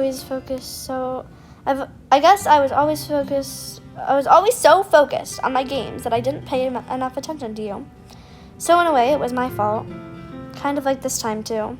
If I wasn't rushing you out of the closet, you probably wouldn't have hit your head. Jax, I don't think you realize it, but you're always thinking about other people. Even after all these years, you're rushing to help me, even though I'm just being clumsy. You're really a sweetheart. Don't call me that. And I don't really do this kind of thing all the time. But I guess when it comes to you, it just feels natural. Before I even know it, I'm treating you like that. I guess that's what happens when you've been friends for so long. Really? Maybe you're right. Jax, I'm so glad that nothing's changed between us. Do you think it'll be like this forever? Forever? If I'm being honest to myself. There's no telling where we'll each end up for college or after that. So it wouldn't be fair for me to make any promises, but, well, I hope so. It's been like this long already, right? I can't imagine you ever changing, so my hopes are up. I'm so happy. Sayori has a whimsical expression in her eyes. We remain silent for a moment. She's so silly and clumsy on the outside that when I see her deep in thought like this, it makes me not want to disturb her. I guess we should go back. I don't want to worry Monica, you know? Good luck with that. She's gonna see her forehead either way. Not if I hide it under my bangs. Sayuri hops to her feet. Aha! She clutches her forehead again. Don't stand up so fast after hurting yourself. Oh. Well, I guess it's too late now. Anyway, let's go. I follow Sayuri out of the classroom. Sayuri plays with her bangs to try and hide the bump, but without much success. In a moment, we make it back to the club room. Ah, you're back. Good timing. I was just about ready to start with sharing our poems. Ah, Sayuri, your forehead. She's fine, don't worry about it. I was playing with the crayons and smacked my forehead into the shelf. Well, anyway, were you able to find anything we needed? Uh-huh, I have it right. Huh? Sayuri frantically glances around herself. I forgot all the stuff. Calm down, Sayuri. I have it all right here. I found the poster paper, too. Aha! Oh. Aha! Sounds like you ended up doing all the work, Jax. Well, Sayuri... I thought I'd come up with an excuse for Sayuri. I made it an adventure. Yeah, that. Okay. In any case, good work. I'll start working on the posters tonight. Me too! Okay, everyone. Are you ready to show your poems? Guess I should grab mine. After making sure the crayon box is closed tightly, I return to my seat. Okay, I made it for Natsuki, so I should start with her. Natsuki reads my poem. She keeps glancing at me, then back at the poem. By now, she must have read it more than once. Aren't you supposed to be bad at this? Is that a compliment? No, I mean, you know. Natsuki struggles to find the word she wants. I just expected a lot less than after what you showed me yesterday. That's all. Well, I guess I just got lucky with this one. Yeah, exactly. You just got lucky, you know? Don't get used to it. You won't always manage to write poems this cute. I mean well written. No, I mean... Ah, so that's how it is. My poem is cute. No, why are you smiling? It's not like I like cute things. Natsuki shoves my poem back towards me. Reading it again, I decided that's not so great after all. It's too cute and doki doki. It would only impress, you know, girls who like that kind of thing. For some reason, Natsuki's incredibly easy to see through. Well, anyway, you're gonna read mine now, right? Judging by your tastes, you'll probably like it a lot. You'll probably learn something too. Don't forget who the real pro is. It's Amy! It's Amy! The fandom has talked so much about this and I've been so confused. Amy likes spiders. You know what I heard about Amy? Amy likes... Are you... Nope, I'm going to Pinterest right now and looking at the poem. Everyone shut up. I just accidentally clicked off that. Everyone shut up right now. That did not just happen. I'm looking at the poem. Natsuki, Amy poem. Amy likes spiders. You know what I heard about Amy? Amy likes spiders. Icky, wriggly, hairy, ugly spiders. That's why I'm not friends with her. Amy has a cute singing voice. I heard her singing my favorite love song. Every time she sang the chorus, my heart would pound the rhythm of the words. But she likes spiders. That's why I'm not her friend. One time I hurt my leg really bad. Amy helped me and took me to the nurse. I try not to let her touch me. She likes spiders, so her hands are probably gross. That's why I'm not her friend.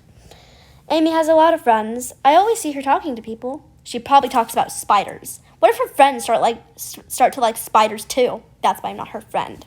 It doesn't matter if she had other hobbies. It doesn't matter if she keeps it private. It doesn't matter if she doesn't hurt anyone. It's gross. She's gross. The world is better off without spider lovers. And I'm going to tell everyone. I cannot believe that just happened. Not bad, right? It's quite a bit longer than yesterday's. Yesterday's was way too short. I was just warming up. I hope you didn't think that was the best I could do. No, of course not. Anyway, the message is pretty straightforward in this poem. I doubt I have to explain it. Sometimes you can explain complicated issues with much simpler now. I missed it. And it helps people realize how stupid they're being. Like, anyone would agree with the subject of this poem is an ignorant jerk. Do you know people like that? Of course, it's about how everyone thinks That doesn't matter. It can be about anything. I wrote it to be easy to relate to. Everyone has some kind of weird hobby or a guilty pleasure. Something that you're afraid if people find out, they make fun of you or think less of you. But that just makes people stupid. Who cares about what someone likes as long as they're not hurting anyone and it makes them happy? I think people really need to learn to respect others for liking weird things. Well, you're definitely right. At least I can relate to that, and I'm sure a lot of other people can too. It's what I do best, after all. I don't like writing unless there's a good message to take away from it. Like, conveying emotions is important. I want to make people think, not just feel. Remember that. I'm gonna write a good one for tomorrow too, so look forward to it. Sayori! Jax, I really love your poems. I can't believe you've been hiding these from me. Huh? I'm not hiding anything. But your poems are so good. Yesterday's and this one too. You can't tell me you haven't done this before. I mean, you're really the one who feels that way, so... No way. Not even Natsuki? Well, I guess Natsuki is the least likely to admit how much she likes something. But I don't think it's that. What do you mean? Well, I guess I'll be honest about it. It's a lot easier to write poems when I'm thinking about you. What? Stop thinking weird things, idiot. I just mean that you're a really expressive person, I guess. How am I supposed to write poems about my own stupid life? But you somehow make everything in your life an adventure. Even the little things. Like cooking. Let's not talk about that. So yeah, I guess what I'm saying is that I can feel more feelings through you than I can through myself. We have that kind of weird connection. It's your fault for getting in my business all the time. I don't know if I understand. You never understand when I try to explain things to you, do you? I pat Sayori's head. Hey! I'm not a kid, you know. Are you sure about that? Maybe. Sayori starts fiddling with her pencil between her hands. Hey, Jax. Will you give me your poem? I kind of want to keep it. Huh? Why? Because, well, it's the first time you've written something for me. Sayori, you completely misunderstood. I didn't write this for you. Are you even listening anymore? Well, whatever. I'll give it to you when we go home. Really? Snap. I broke my pencil. Sayori hastily bends down to pick up the piece she dropped, but being... I'm not even gonna try. Of her surroundings, she bumps right into me. Sorry! It's fine. I'll get it for you. I bend down to pick up the broken pencil. Sayori clutches the desk beside her to support herself, knees shaking. I'm a little clumsy today. Let's sit down, Sayori. Yeah. I grab Sayori's arm and help her sit at the desk. Anyway, I still haven't read your poem. Oh, sorry, I forgot about that. But it's not as good as yours. Jeez, don't worry. I'm sure I like it. Bottles. I pop off my scalp like the lid of a cookie jar. It's the secret place where I keep all my dreams. Little balls of sunshine all rubbing together like a bundle of kittens. I reach inside with my thumb and forefinger and pluck one out. It's warm and tingly, but there's no time to waste. I put it in a bottle to keep it safe. And I put the bottle on the shelf with all the other bottles. Happy thoughts, and bottles, all in a row. My collection makes me lots of friends. Each bottle is starlight to make amends. Sometimes my friend feels a certain way. Down comes a bottle to save the day. Night after night, more dreams. Friend after friend, and more bottles. Deeper and deeper my fingers go, like exploring a dark cave, discovering the secrets hiding in the nooks and crannies. Digging and digging, scraping and scraping. I blow dust off my bottle caps. It doesn't feel like time elapsed. My empty shelf could use some more. My friends look through my locked front door.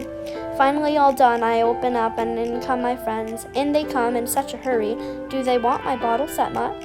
I frantically pull them from the shelf, one after the other, holding them out to each and every friend, each and every bottle.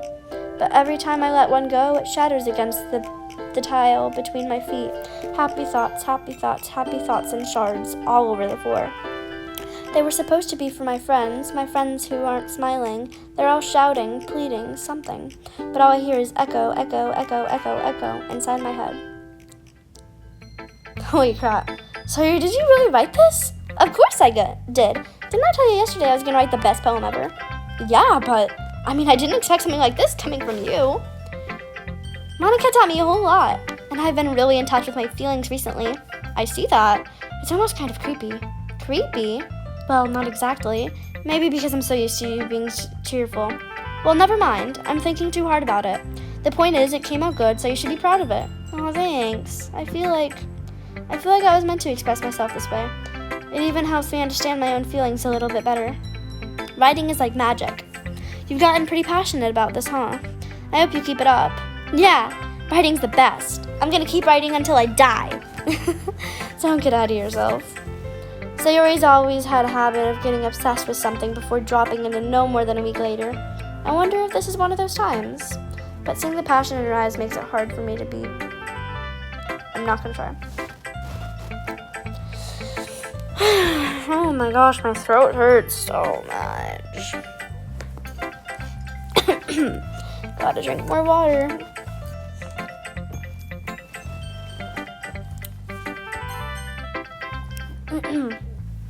Hi again, Jax. How's the writing going? Alright, I guess. I'll take that. As long as it's not going bad, I'm happy that you're applying yourself. Maybe soon you'll come up with a masterpiece. I wouldn't count on that. You never know. Want to share what you wrote for today? Want to share what you wrote for today? Sure, here you go. I give my poem to Monica. Alright. It's pretty good. It makes me think of Sayori, like the other one that you wrote. You two are like the dynamic duo. That's kind of exaggerating it. Yeah, probably. But you do spend a lot of time with her even in this club, don't you? Then again, I don't blame you for being a little shy. I'm not shy, it's just... I'm just teasing. I know it takes a bit of time to make friends with everyone, but Yuri and Natsuki are super interesting people, so don't be afraid to give them their share of time. And you can talk to me every now and then, too. I'm not, like, unapproachable or anything, am I? Oh, no, it's nothing like that. I'm just still getting used to being here, that's all. Yeah.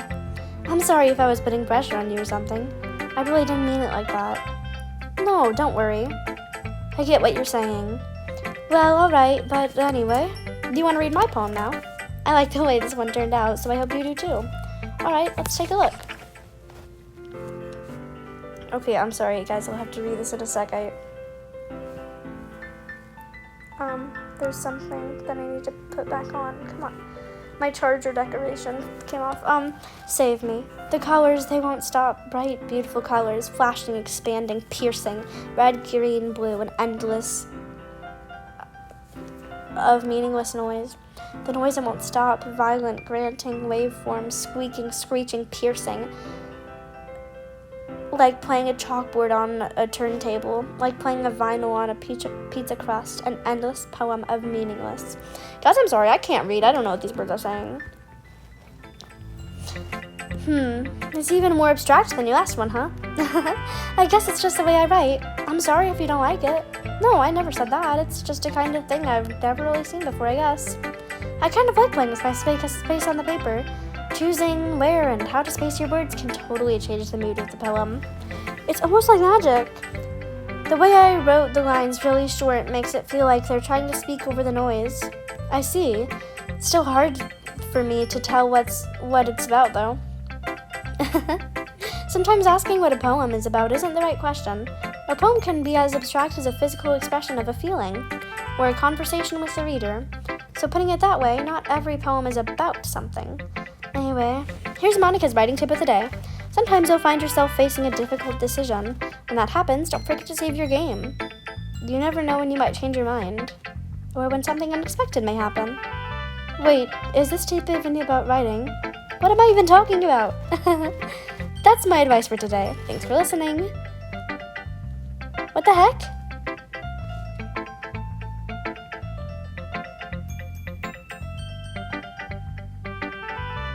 Okay. Sorry, I was getting another drink of water. Is it my turn? Let's see how it compares to yesterday's. I see. It's a bit different. I respect you for trying different things, Jax. Were you impressed by Natsuki's poem? Or Sayori's, perhaps? Well, I guess you could say that. I thought so. I'm happy for you. You don't need to find inspiration in my poem. No! Yuri, I was gonna do you next, I promise! I'll write them for myself, not for anyone else. So I don't really need for people to like them or anything. Yuri? I'm sorry for being blunt, but you're overthinking this a little. Just because our styles are different doesn't mean I dislike your poems. In fact, if I tried to do something in your style, I would probably just do a terrible job. I see. I'm sorry. My stupid mind. It likes to do that sometimes. Anyway, you don't need to be afraid to be a little more daring. Did that say darling or daring? I did not see that. Metaphors can go a long way. Don't feel like you need to work your brain like turning a bunch of gears. Try letting your mind wander through your feelings and write down the things you see and hear. That's one way to truly enable your reader to see into your mind. It's a very intimate exercise. I see. That's a certainly interesting technique. Thanks for sharing. I have, an example of that if you'd like to read it. Of course. Is this the poem you wrote for today? Yuri nods and timidly hands me her poem. The Raccoon. It happened in the dead of night while I was slicing bread for a guilty snack. My attention was caught by the scuttering of a raccoon outside my window. That was, I believe, the first time I noticed my strange tendencies as an unordinary human. I gave the raccoon a piece of bread, my subconscious well aware of the consequences, well aware that a raccoon that is fed will always come back for more. The enticing beauty of my cutting knife was the symptom. The bread, my hungry curiosity, the raccoon, and I have absolutely no clue what that says. The moon I don't know. Its phase and reflects that much more light off. Harry's handwriting is gonna break my brain. Of my cutting knife, the very same light that glistens in the eyes of my raccoon friend. I slice the bread, fresh and soft. The raccoon becomes excited. Or perhaps I'm merely projecting my emotions onto the newly satisfied animal. The raccoon has taken to following me. You could say that we've gotten quite used to each other. The raccoon becomes hungry more and more frequently, so my bread is always ready? Handy? I don't know. Every time I don't know what that says. My cutting knife, the raccoon shows me its excitement. A rush of blood. Classic, something. Conditioning. I slice the bread and I feed myself again. I was a little more daring with this one than yesterday's. I can see that. It's a lot more metaphorical. I don't know if it's my fault, but I can't begin to imagine what this poem is about. Yeah, what the heck? That's right. It's a bit closer to my preferred writing style. Using the poem as a canvas to express vivid imagery and conveying emotions through them. Yeah, if I take it at face value, then I can't even figure out what it's supposed to mean. Well, I think it's something that different people can relate to in their own way. I wanted to express the way it feels for me to indulge in my more unusual hobbies. It's those sort of things I'm usually forced to keep to myself. So I sometimes enjoy writing about them. Huh, that's funny. Did Natsuki also write something about that? About someone being ridiculed for a strange interest? Huh? She did? Yeah, she was talking about how it doesn't matter what you're into as long as you're not hurting anybody. She's right. Do you really feel that way? Yeah, sounds like you two have that in common. That's interesting. To me, she seemed like the kind of person who would make fun of my hobbies. But I suppose that's my fault for judging, isn't it? Please don't tell her I said that. Don't worry, I have no reason to. Okay. Well, thank you for sharing it with me. After all, I hadn't learned to embrace my own weirdness. I would probably hate myself. I might be ranting a little bit right now, but I'm glad that you're a good listener. Okay, everyone. We're all done reading each other's poems, right? I have something extra planned today, so if everyone could come sit at the front of the room. Is this about the festival? Well, sort of. Ugh, do we really have to do something for the festival? It's not like we can put together anything good in just a few days. We'll just end up embarrassing ourselves instead of getting any new members. That's a concern of mine as well. I don't really do well with last-minute preparations. Don't worry so much. We're going to keep it simple, okay? We won't need much more than a few decorations. Sayori has been working on posters, and I've designed some pamphlets we can give out during the event. Okay, that's great and all, but that doesn't tell us what we're actually going to be doing for the event. Oh, sorry, I thought you heard about it already. We're going to be performing. Performing? Monica? Yeah, we're going to be having a poetry performance. Each of us are going to choose a poem to recite during the event. But the cool part is, we're also going to let anyone else come up and recite poems too. Sayori's putting it all on the posters in case anyone wants to prepare ahead of time. Sayori, who's been coloring a poster, holds it up for us to see. Are you kidding me, Monica? You didn't already start putting up those posters, did you? Yeah, well, I did. Do you really think it's that bad of an idea?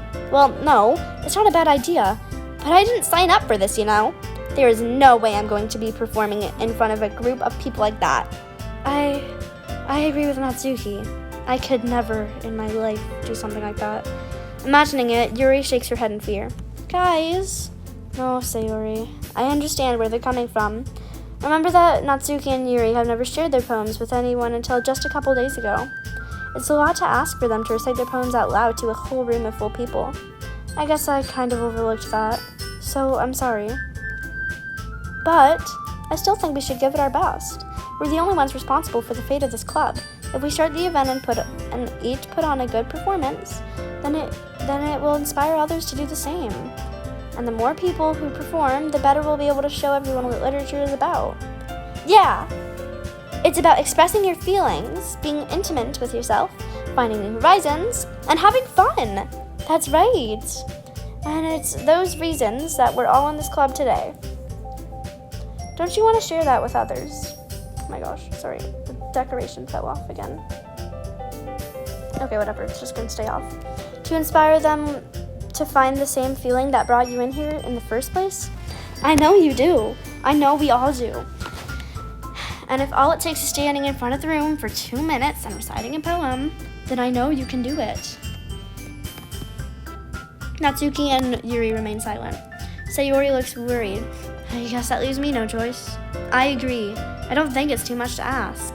I think that Sayori and Monica have been trying really hard to get new members. The least we can do is help them out a little bit. Well, maybe, but it looks like Natsuki doesn't have any arguments left. Okay, fine. I guess I'll just have to get it over with. Alright. Phew. Thanks, Natsuki. What about you, Yuri? Yuri dejectedly glances around at everyone else's expectant faces. So I guess I don't really have a choice. That's everyone. You're the best, Yuri. This club is seriously going to be the death of me. Oh gosh, you'll be fine, Yuri. But anyway, let's move on to the main event. I want each of you to choose a poem of yours. We're going to practice reciting them in front of each other. No way! Monica, this is too sudden. Well, if you can't recite your poem in front of the club, how do you expect to do it in front of strangers? Oh no. Don't worry. I'll start off to help everyone feel a little more comfortable. Can I go next? Of course. Now, let's see. Monica flips through her notebook to the specific poem she had in mind for herself. She then stands behind the poem. Podium. The title of this poem is The Way They Fly.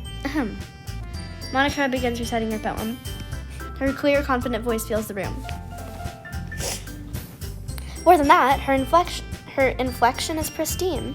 She knows exactly how to apply emotion behind each line she recites, bringing the words to life. Is this something she's done before? She's simply a natural. I glance around me. Everyone has their eyes on Monica. Sayori looks amazed. Yuri has an intense expression on her face that I don't understand. Finally, Monica finishes the recitation. I don't know, man. The four of us applaud. Monica takes a breath and smiles. That was so good, Monica! Thank you very much. Gotta drink water.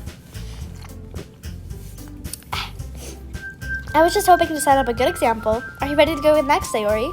I'll go next. What? Yuri's fired up all of a sudden. Yuri clutches a sheet of paper between her hands and stands up. Keeping her head down, she walks quickly over to the podium. This poem is called... Yuri anxiously glances at each of us. You can do it, Yuri. It's called After Image of a Crimson Eye. Crimson? I think it's crimson. Yuri's voice shakes as she starts reading the poem. Just a moment ago, she practically refused to do this. Why is she suddenly putting in so much effort? As Yuri gets past a couple of lines, her voice changes. It's almost like what happens when Yuri gets absorbed in her books. Her quivering words transform into the sharp syllables of a fierce and confident woman. The poem is full of twists and turns in its structure that she... with perfect timing. I cannot read, guys. This must be a rare glimpse with the whirling fire Yuri keeps concealed in her head. Suddenly, she's finished. Everyone is stunned. Yuri snaps back into reality and glances around her as if she'd bewildered even herself. It's up to me to save the situation. I'm the first to start applauding. Everyone joins me afterward, and we give Yuri the recognition she deserves. It's not that we didn't want to applaud for her, but we were caught so off guard that we must have forgotten. As we applaud, Yuri holds the poem to her chest and rushes back into her seat. Yuri, that was really good. Thank you for sharing. Looks like Yuri is down for the count. Okay, I guess I'm next then. Sayuri hops out of her chair and cheerfully walks to the podium. My god. This one's called My Meadow. Sorry, I giggled. Sayuri, it's a lot harder than I thought. How do you guys do it so easily? Try not to think of it like you're reciting to other people. Imagine you're reciting it to yourself, like in front of a mirror or in your own head. It's your poem, so it'll come out the best that way. I see. Okay then. Sayuri begins her poem. Somehow it feels like her soft voice was made as a perfect match. The poem isn't aimlessly cheery like Sayuri is. It's serene and bittersweet. If I were to read this on paper, I probably wouldn't think much of it, but hearing it come from Sayuri's voice almost gives it a whole new meaning. I think that was meaning. Maybe this is what Sayuri meant when she said she likes my poems. It's like I get to reach more deeply into someone I thought I knew through and through. Sayuri finishes and we applaud. I did it! Good job, Sayuri. Even Jax liked it. I guess that's a good sign. What does that even mean? It came out nicely, Sayuri. The atmosphere of the poem fits you really nicely. But it might be that other poems wouldn't work quite as well with that kind of delivery. I don't really understand. In other words, I've seen poems of yours where that sort of gentle delivery wouldn't work as well. They might need a little more force behind them depending on what you're reading. Oh, I know what you mean. I've been practicing that kind of thing. It's just embarrassing to do in front of everyone. The next time I'm going to make you pick a poem that challenges you a little more. We don't have much time before the festival, you know. Okay. Now, who's next? Natsuki? Don't make me go before Jax. It's not like I can compare to you guys anyway. Might as well let Jax lower everyone's standards a little before I have to do it. Natsuki? It's fine. I might as well get it over with. But it's not like I have much of a selection of what to read. I'll just have to go with what I wrote for today. I stand up and step in front of the podium. Everyone has their eyes on me, making me feel terribly awkward. I recite my poem. Since I'm not exactly confident in my own writing, it's hard to put energy into it. Despite that, once I finish, I receive applause anyway. Sorry, I'm not really as good as anyone else. Don't worry about it so much. I think it's less about your abilities and more about your lacks of confidence in your writing. That's something that'll improve over time, though. Yeah, maybe. Alright then, that just leaves you, Natsuki. Yeah, I'm going. Natsuki gets out of her seat and makes her way to the podium. The poem is called... Why are you all looking at me? Because you're presenting. Anyway, the poem is called Jump. Natsuki takes a breath. When she starts reciting the poem, her sour attitude disappears a little. While she's still a little unenthused, her poem has a rhythm and rhyme to it. It's Natsuki's trademark style, and it works surprisingly well when spoken out loud. The words feel like they bounce up and down as if giving life to the poem. Natsuki finishes and everyone applauds. She hops back to her seat. That wasn't so bad, was it? Easy for you to say. You'd better not make me do that again. Well, do you at least feel prepared enough to recite a poem in front of other people? I mean, doing it in front of other people would be way easier. I could put on whatever face I want for other people. But when it's just my friends, it's just embarrassing. That's a surprise, Natsuki. I think it would be the other way around for me. Well, that's just how it is, so... I guess in that case, you won't have much to worry about for the festival. That said, I want to thank everyone for coming through. It might be hard, but I hope that you all have an idea of what it's like now. Make sure you pick a poem and get enough practice before the festival, okay? I'll be making pamphlets, so let me know ahead of time what you'll be reciting. Geez, I should probably find some other poem to recite instead. That's fine too. It doesn't have to be your own. I'm already pleasantly surprised that you're putting in all this effort for the club. It makes me really happy. Yeah, no problem. Okay, everyone. I think that's about it for today. I know the festival is coming up, but let's try to write some poems for tomorrow as well. It's been working out really nicely so far, so I'd like to continue that. As for the festival, we'll finish planning tomorrow, and then we'll have the weekend to prepare. Monday's a big day. I can't wait! I can do this, I can do this. All right, I stand up. There's no way I'll be able to find the same enthusiasm as Sayori and Monica, but I'll do my best to do it. If it's for the sake of the club and impressing Monica, then I'll have to do my best. Ready to go, Sayori? Yep! Look at you two, always going home together like that. It's kind of adorable, isn't it? Geez, guys, don't make such a big deal out of it. It must be a little nice, though. Well, how am I supposed to respond to that? It's okay, Jax, you don't have to say it. Whatever, let's go already. I walk home with Sayori once more. Even though it's only been a few days, a lot of things have already changed.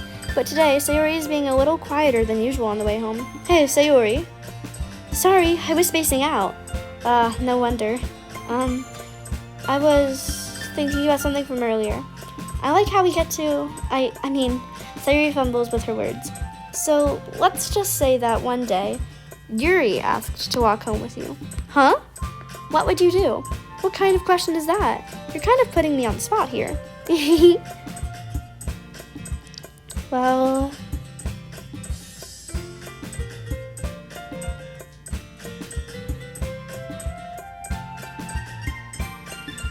Sayori, you really think I would ditch you for Yuri?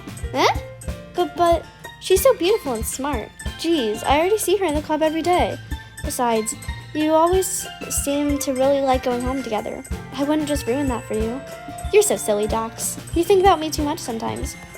Yuri would deserve it if she wanted it, so Sayori, I've already made up my mind. I really can't figure you out sometimes. Sorry. Besides, what's the point in speculating something that's never going to happen? The conversation trails off. It's kind of a weird thing for Sayori to care so much about, but I want to respect her and keep her happy too. Then again, the festival is only a few days away. Who knows what will happen in that time. Okay, this one is for Yuri. I'm gonna suck at this. Okay, I think Yuri would like dream. Yeah. Uncanny? Yes. Explode, because I remember she got that last time. Did she have lazy? Maybe empty. Darn it. Death? Broken. I did not mean to click that. Disarray. Unending? Melancholy. Pain? Raindrops. Agonizing. Anger. What? Fireworks? Guys! Shame! Suicide. Okay, there we go. Sayori, can you just... Why is she liking those words? I'm so confused. Hurt. Oh my god! I don't know, it's a big word, so I'm just gonna... Wait, this is 20 out of 20. Aura. Yuri, better like this. This is for you. Oh yeah, guys, I gotta do this song. Alright. Here we go again. I think the video is currently like an hour and a half. So, if you have stayed this long already, pat yourself on the back.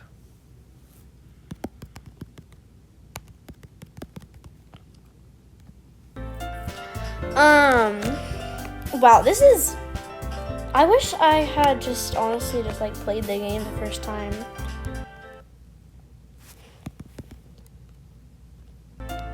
I guess I thought the reading was too boring, but recording really just, I don't know. Recording just makes me want to do it more. Because it's for you guys. Alright, here we go. Oh man, I'm the last one here again. Don't worry, I just walked in too. Were you practicing piano again? Yeah. You must have a lot of determination. Starting this club and now picking up piano. Well, maybe not determination, but I guess passion. Remember that the club wouldn't be here if it wasn't for all you. And I'm super happy that you're all willing to help out for the festival too. I can't wait for the festival. It's gonna be great. Huh? Weren't you complaining about it just yesterday, Suki? Well, yeah. I'm not talking about our part of the festival, but it's a whole day of school where we get to play and eat all kinds of delicious food. You sound a bit like Sayori all of a sudden. Monica, do they usually have fried squid? Squid? That's a pretty specific thing to look forward to.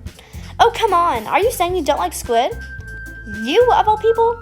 I didn't say I don't like it. Besides, what do you mean by you, of all people? Because it's right in your name. Mon-ika. That's not how you... Wait. How did you say her name? I'm so confused. That's not how you say my name at all. Also, that joke makes no sense in translation. Never mind. Let's just focus on our own event for now, okay? Fine. Your reactions aren't as fun as Yuri's or Sayori's anyway. Excuse me? Where is Sayori anyway? Oh, there you are. Sayori, that scared me for a sec. I don't know what happens in this game, but the warnings... I don't like it when a member isn't showing up. It's not a very fun feeling. Sayori is sitting at a desk in the corner of the room, looking down at nothing. I walk over to her. Hey, Sayori. I wave my hand in front of her face. You're spacing out again. Sorry. Don't mind me. You can go talk to everyone else. Huh? Is everything alright? Of course. Why wouldn't it be? It just feels like you're a little off. Sorry for assuming things. Geez, you worry too much about me. I'm fine. See? Sayori shows me a big smile. Don't let me distract you from having fun with everyone. Well, alright, if you say so. I worriedly glanced at Sayori before turning back toward everyone else. But the conversation has already disappeared? I feel like that's supposed to be disappeared. With everyone back at their unusual... Maybe I should ask Monica if she's noticed anything about Sayori recently. Since they've been preparing for the festival, they must be spending a lot of time together. I timidly approached Monica, who is shuffling through some papers at her desk. Jax, what's up? Hey, this might sound a little strange, but have you noticed anything up with Sayori recently? Anything up with her? In what way do you mean? Maybe I'm reading into it a little too much, but she seems a little bit off. I think that's what I said. Oh, you think so? I can't say I've noticed anything about her. Monica peers across the room at Sayori, who is idly dragging a rubber eraser up and down her desk. Maybe there is something on her mind. But I'm surprised I'm not the one asking you, Jax. You certainly know her a lot better than I do. Yeah, but she's never really like this. She's always talked to me about things that bothered her, but this time when I asked her, she was really dismissive. Sorry, I know it's not your problem. I just wanted to ask you if you knew anything, so I'll drop it now. No. It's important to me, too. I mean, I'm also friends with her. And I also care about the well-being of my club members, you know? Maybe I'll try talking to her myself. Are you sure about that? She seemed like she wanted to be left alone. Are you sure? Maybe she just has a hard time bringing it up with the person of interest. Person of interest? What do you mean by that? I'm saying that maybe the thing on her mind is you, Jax. Me? How on earth would you come to that conclusion? Well, I probably shouldn't say too much, but Sayori talks about you more than anything else, you know? She's been so much happier ever since you joined the club. It's like an extra light was turned on inside of her. What? No way. Sayori is always like that. She's always been full of sunshine. It's not any different than it has always been. You're so funny, Jax. Have you thought that maybe you've always seen her as so cheerful? Because that's just how she is when she's around you? I said too much. I'm sorry. What do I do now anyway? I didn't mean to jump to conclusions, so you should just forget about what I said. I'll try to talk to her, so try not to think about it for now. Alright. Monica smiles meaningfully. I know she said to forget about it, but I already know that I won't be able to get her words out of my head. Monica stands up from her desk and walks across the room to where Sayori is sitting. I watch her kneel down to Sayori and gently talk to her, but she's keeping her voice so quiet that I can't hear it from here. I sigh and sit myself down. I know Sayori told me not to worry about her and to have fun with everyone else, but that's impossible to do when she's behaving like this. Exactly how much do I care for her that I'm letting this weigh me down so much? Now it feels like I'm the one behaving out of the ordinary, but there's nothing I can do besides wait for Monica. Okay, everyone. After some time passes, Monica calls out to the club room. Why don't we share our poems now? Before I know it, everything is back to normal. Everyone goes to retrieve their poems, and I do the same. I make eye contact with Monica, and she smiles at me. I wonder what she was talking about with Sayori. What is happening with Sayori?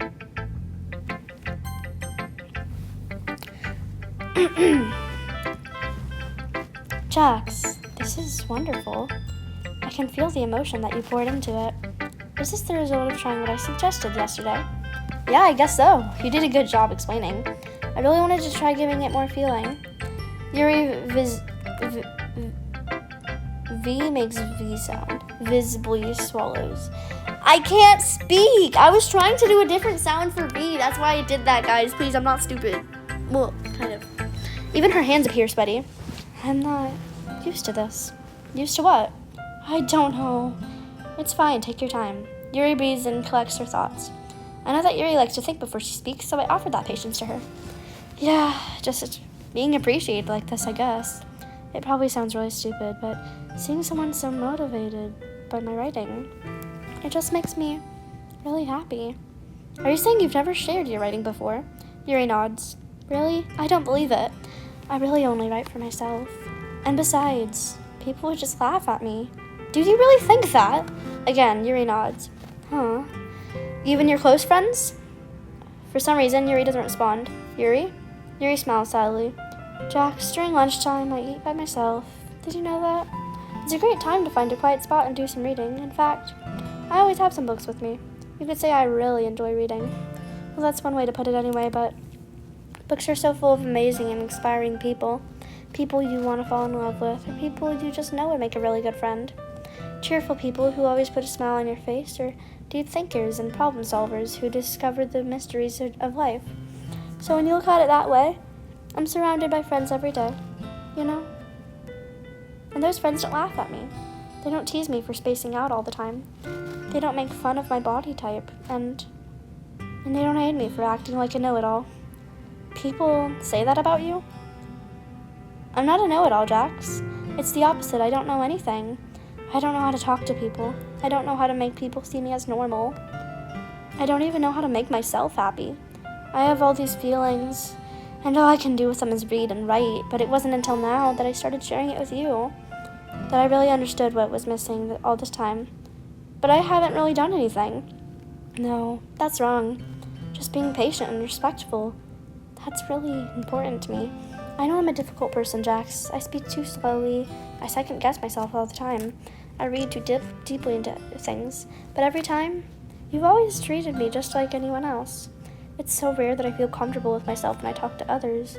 But that's why every time I talk to you, I just feel really happy. I see. Well, I treat you how you deserve to be treated, Yuri. And if other people don't see it that way, then screw them. I mean, I joined this club hoping I would make friends, and I would say I've had at least one success. Wouldn't you? If you put it in that way, yeah. We really are friends now, aren't we? Yuri puts her head through her hands, but this time she's smiling as she does it. Do you want to show me your poem? Yeah, I do. Let me get it for you. Beach. A marvel millions of you. Guys, would you mind if I just skip this? I'll show it to you guys so that you can read it. Just pause right here. And here's down here so that you can pause and read that. But I am not reading this. I'm sorry. I'm aware that the beach is kind of an inane thing to write about, but I did my best to take a metaphorical approach to it. You say that like you didn't even want to write about it. Oh, you haven't heard? After yesterday, Natsuki and I, well, it was amusing that we wrote about something similar in such different ways. So Natsuki wanted us to write about the same topic as each other again, as opposed to better compare the differences in our writing styles or thought processes. Anyway, it was her idea. Knowing her, it's no surprise that she'd want to do something like that. She probably just wants to show off. It's not like I have a particular interest in her writing style. I just went with her request. But, well, I suppose it's not so bad to write about something simple on occasion. It can be refreshing, you know? It's good for me to calm my thoughts once in a while. Yeah, I think I agree. Thanks for sharing. Sayori, maybe she'll talk to me about it. Oh, now she looks tearful. It's nice, I guess. Come on, I can already tell you don't like it. Well, you don't need to worry about what I think. After all, you wrote this for someone else, didn't you? Probably Yuri. Eh? I didn't write this for anyone specifically. Maybe. That's not really what I meant, though. But it's okay. You're making new friends, just like I was hoping. That makes me really happy. And you're happy too, right? In this club?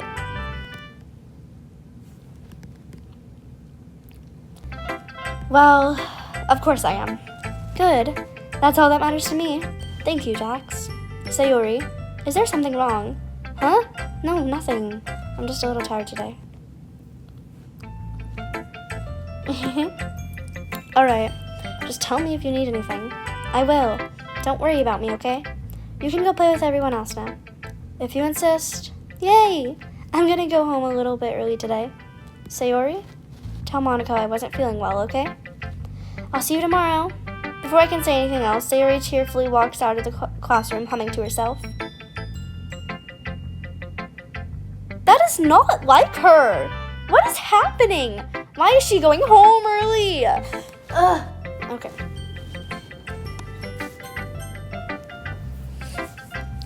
Hi, Jax. Have you thought about what you want to submit to perform at the festival? Well, being in this club is one thing, performing in front of a bunch of people. I'll have to give it some more thought. Okay, no pressure. But whatever you do, I'm sure it'll turn out great. It would also make me happy to see. Anyways, let's take a look at today's poem. Sure. I let Monica take the poem I'm holding in my hands. Great job, Jax.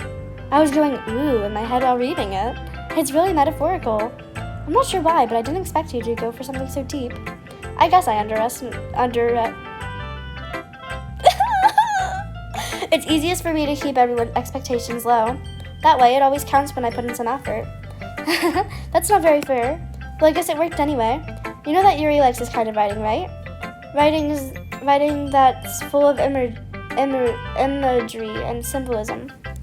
Unlike Sayori, who likes using simple and direct words to describe happiness and sadness, Yuri likes it when readers are left to derive their own meaning out of it. It's very challenging to write like that effectively, both allowing people to get something out of it just by feel, or letting them deeply analyze all of the... I didn't see that. It can take years of practice, which I'm assuming Yuri has at this point. I never really asked, though. I'm sure I'm nowhere near her level yet. Don't worry so much about that. You do your own thing. Just keep exploring and learn by trying new things. Anyway, I'll share my poem with you now, alright? Alright. The Lady Who Knows Everything. An old tale tells of a lady who wanders earth. The lady knows everything. A beautiful lady who has found every answer, all meaning, all purpose. Are you joking? You know, I feel like I'm so sorry, guys, by the way. I'm so sorry. You know, I feel like learning and looking for answers are the sort of things that give life meaning. Not to get too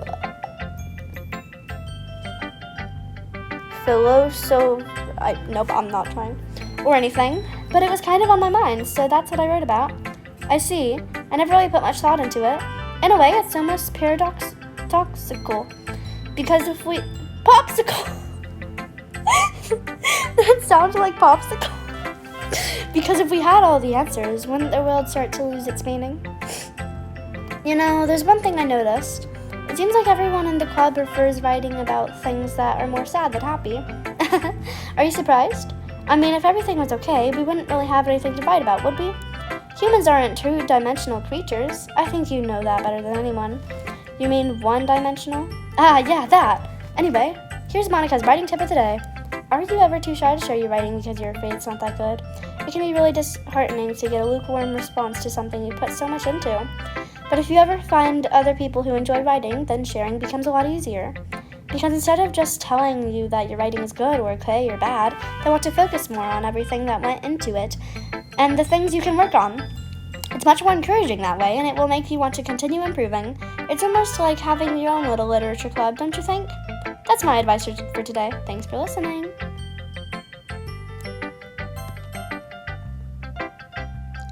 I want to know what's happening to Sayori. Meh. I guess you really haven't learned anything after all. Honestly, I don't know why I got my hopes up in the first place. What? I didn't think this one was that bad. What did I do wrong? Poems don't need to be all deep sounding to express something. It's going to just sound like you're forcing it unless you don't really suck at it. Honestly, don't bother trying to write poems like this until you're on Yuri's level. Natsuki stopped short all of a sudden. Don't tell me. You're not just trying to impress Yuri, are you? Well, what are you talking about? And keep your voice down. You know Yuri would love this kind of angsty. Just because she's a talented writer doesn't mean ugh. Looks like I'm in trouble. I somehow struck a nerve, though what I did is beyond me. I am so done with you. Natsuki shoves the poem I handed her back over to me. Take your stupid poem. If you wrote it for someone else, just don't show it to me. Ouch. This is what I get for letting a younger girl step into my business. Unless I was a mind reader, I was destined to be in a world of pain from the start. At least Natsuki wasn't really the girl I was trying to impress in the first place. What was her poem? Okay, you three. We're all done sharing poems, right? Why don't we start figuring out... Hold on a second. Is it just me, or did you say something strange just now? Something didn't sound a bit unusual. That's right.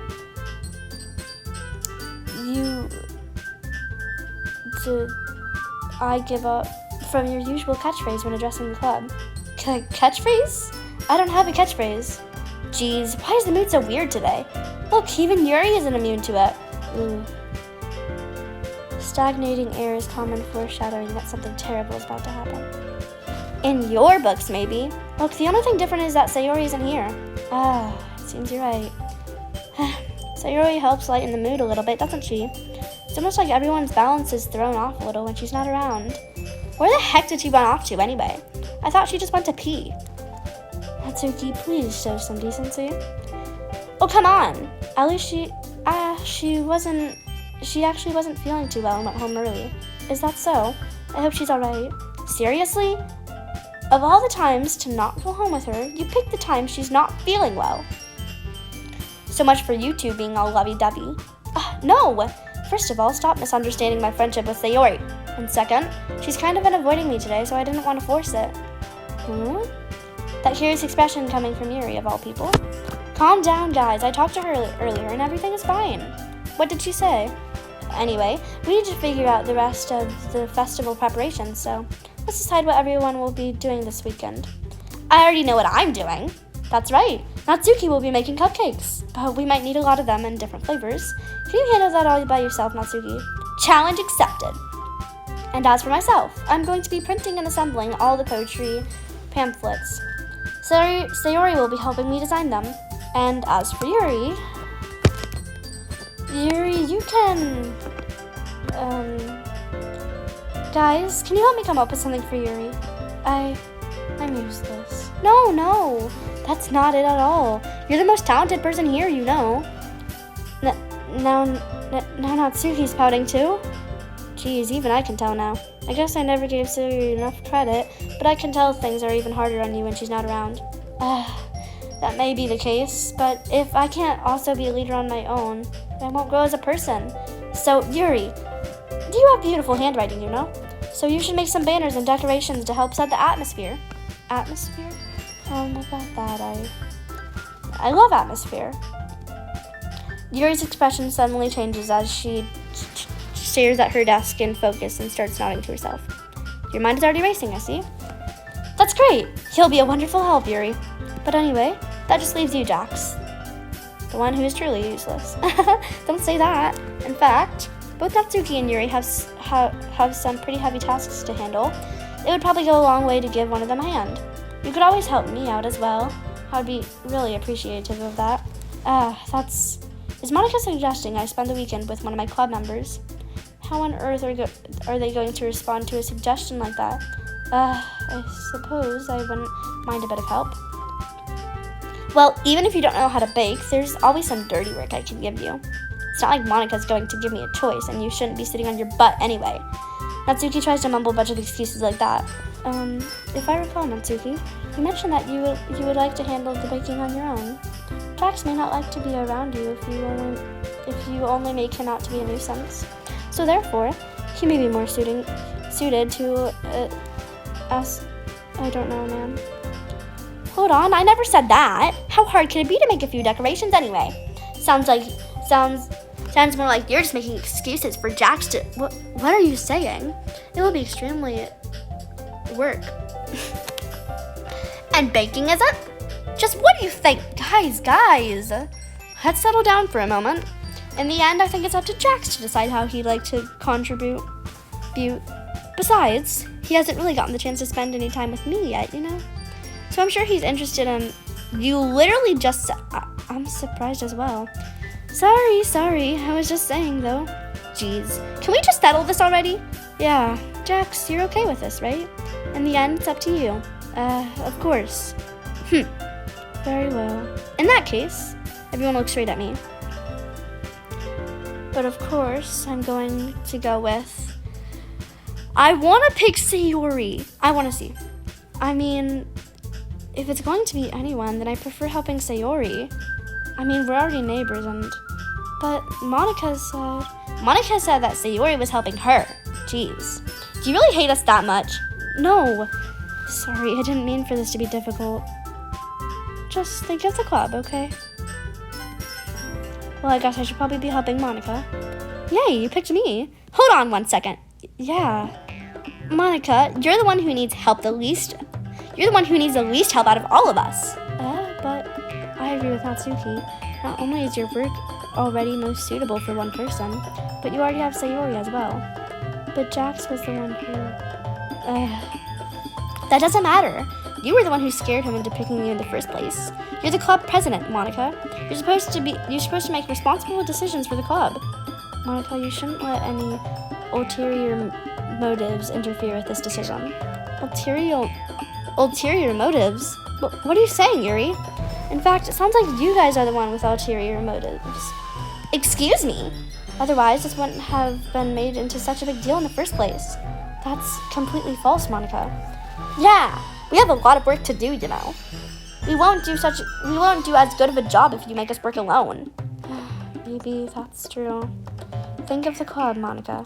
If we want our event to succeed, then we need to appropriately distribute our resources. So are you going to do the right thing, President? Okay, I get it. It's technically most logical for Jax to help one of you two. So, I guess that's what we'll do. Do you have a preference, Jax? No, I don't know. Well, I'll probably be most useful helping out Yuri. Me? Are you serious? Why would you? Natsuki, I can already tell you're about to say something mean. No, I was just saying. Ugh. So, you'll be helping Yuri then, Jax?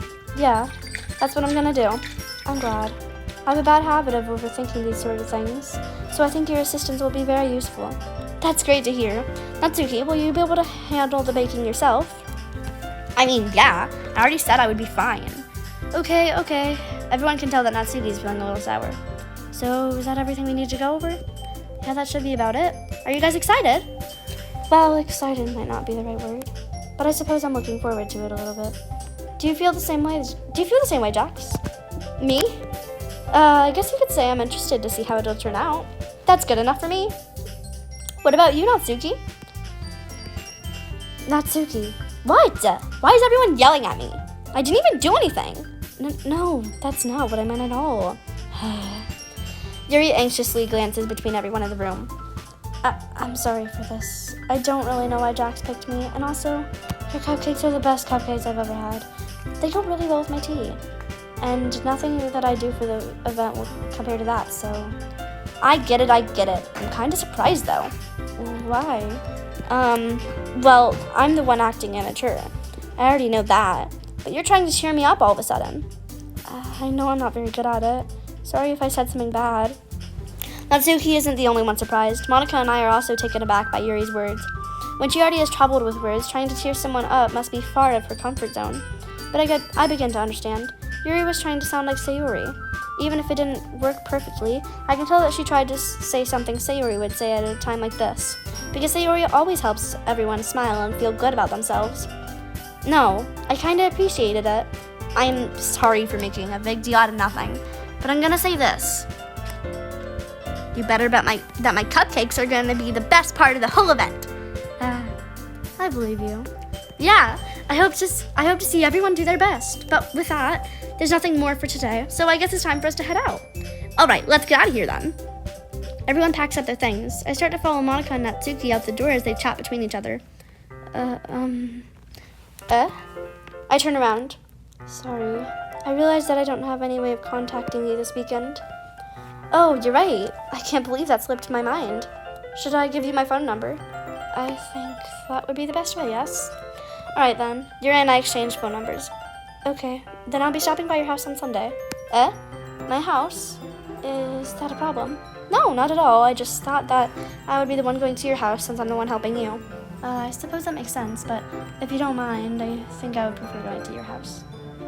All right. In that case, it won't be a problem. I decided not to press Yuri for a reason.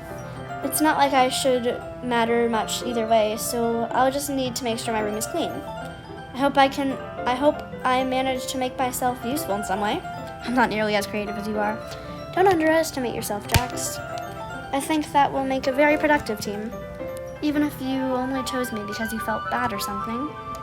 Wait!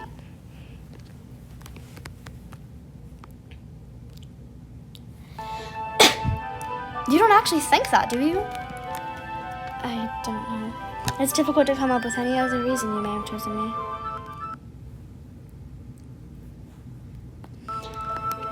You're forgetting the one reason with the most common sense. I chose to help you because that's what I want to do. But Yuri thinks to herself with an extremely tense expression. Yuri, you're overthinking this. You wanted me to point out when you're overthinking, right? I didn't realize. I'm telling you, I want to.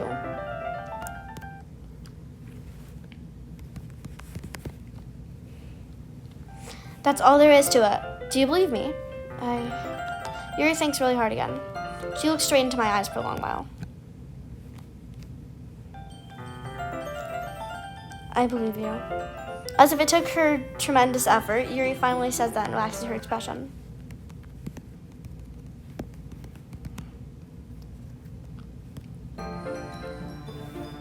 And I'm really looking forward to Sunday.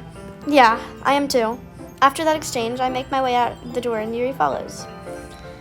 I can't believe this. Yuri's going to be coming to my house on Sunday, even though I would have preferred to do this with Sayori. My anxiety still shoots through the roof. I guess I've gotten pretty used to handling her at this point. But who knows what might end up happening when we're outside of school. She even told me she was looking forward to it. I shake my head. Why do I feel nervous that Sayori finds about this? It's not like we feel that way about each other. Besides, like Monica said, this is about the club. I have nothing to worry about. If I just go with it, then I'll have a good time. It's already Sunday. I've been getting increasingly anxious about Yuri's upcoming visit. I keep telling myself there's no reason to be nervous, but it doesn't help much. Yuri is clearly an introvert and also an intimate person in general.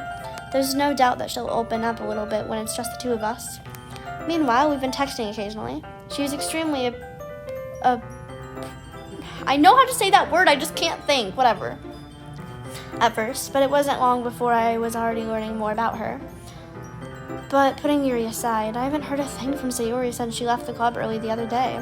It's not like we text each other all the time or anything, but I've been worried about her in the back of my mind.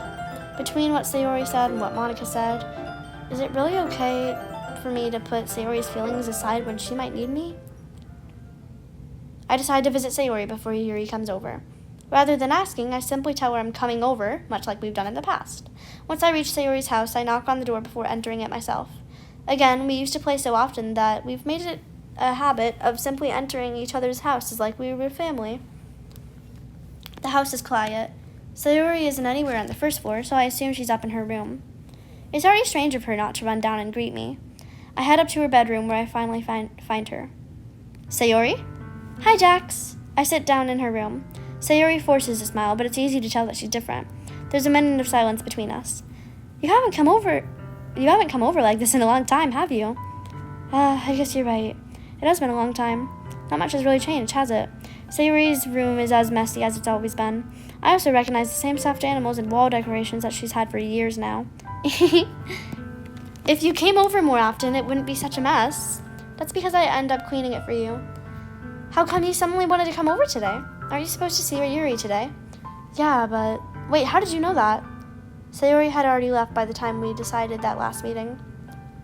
Monica told me. It's only natural for her to keep me informed about this festival preparations, right? That's true. But what about you? Aren't you going to be helping Monica today? Of course! But I'm just helping her online. We didn't plan to meet up or anything. So it's just me and Yuri then. Yep. There's more silence between us. Sayori stares in a random direction. Everything about her behavior is really uncharacteristic. I finally get to the point. I just wanted to see how you were doing. After you left on Friday. When something's wrong, you can't hide it from me. I know you too well, so... Sayori smiles, shaking her head. That's no good, Jax. Why can't it just be like how it's always been? This is all my fault. If I didn't get so weak and accidentally express my feelings, if I didn't make that stupid mistake, then you wouldn't have been worried about me at all. You wouldn't have come here. You wouldn't have been thinking about me right now. But this is my punishment, isn't it? I'm getting punished for being so selfish. I think that's why the world decided to have you come over today. It just wants to torture me. Sayori! I grabbed Sayori by the shoulders. What on earth are you saying? Are you listening to yourself right now? I know something happened to you. There's no other explanation for you to be like this, so just tell me already. Until I know, I won't be able to stop thinking about it. Sayori gives me an empty smile. You really put me in a trap, Jax, but you're wrong. Nothing happened to me. I've always been like this. You're just seeing it for the first time. Seeing what? What are you talking about, Sayori? You're really just going to make me say it, aren't you, Jax? I guess I have no choice this time. The thing is, I've had really bad depression my whole life. Did you know that? Why do you think I'm late to school every day? Because most days I can't even find a reason to get out of bed. What reason is there to do anything when I fully know how worthless I am? Why go to school? Why eat? Why make friends? Why make other people put their energy and caring to waste by having them spend it on me? That's what it feels like. And that's why I just want to make everyone happy, without anyone worrying about me. I'm in shock. I can't even figure out how to respond. How is it possible that Sayori kept this from me the entire time that I've known her? Did she really want so badly for me just to not think about her? Why, Sayori? Why is it that you've never told me about this? It almost feels like I've been betrayed as your close friend. Because if I knew, I would have done anything I could to support you. Even if there's only so much that I can do. I would have tried a little bit harder to make every day a little better for you. That's why I'm your friend. All you had to do is tell me. You don't understand at all, Jax. Why do you think I didn't tell you? Because if I told you, then you would have to waste effort caring about me instead of doing important things. I don't want to be cared about. It's bittersweet when people try to care about me. It feels nice sometimes, but it also feels like a bat being swung against my head. Okay, hold on. I just realized I haven't reacted to this. What? What? I did not expect that at all.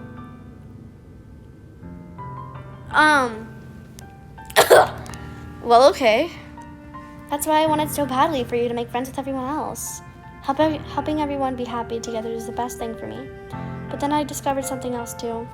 Seeing you make friends and get closer with everyone at the club, it feels like a spear going through my heart. So that's why I decided the world just wants to torture me. Every path leads to nothing but hurt.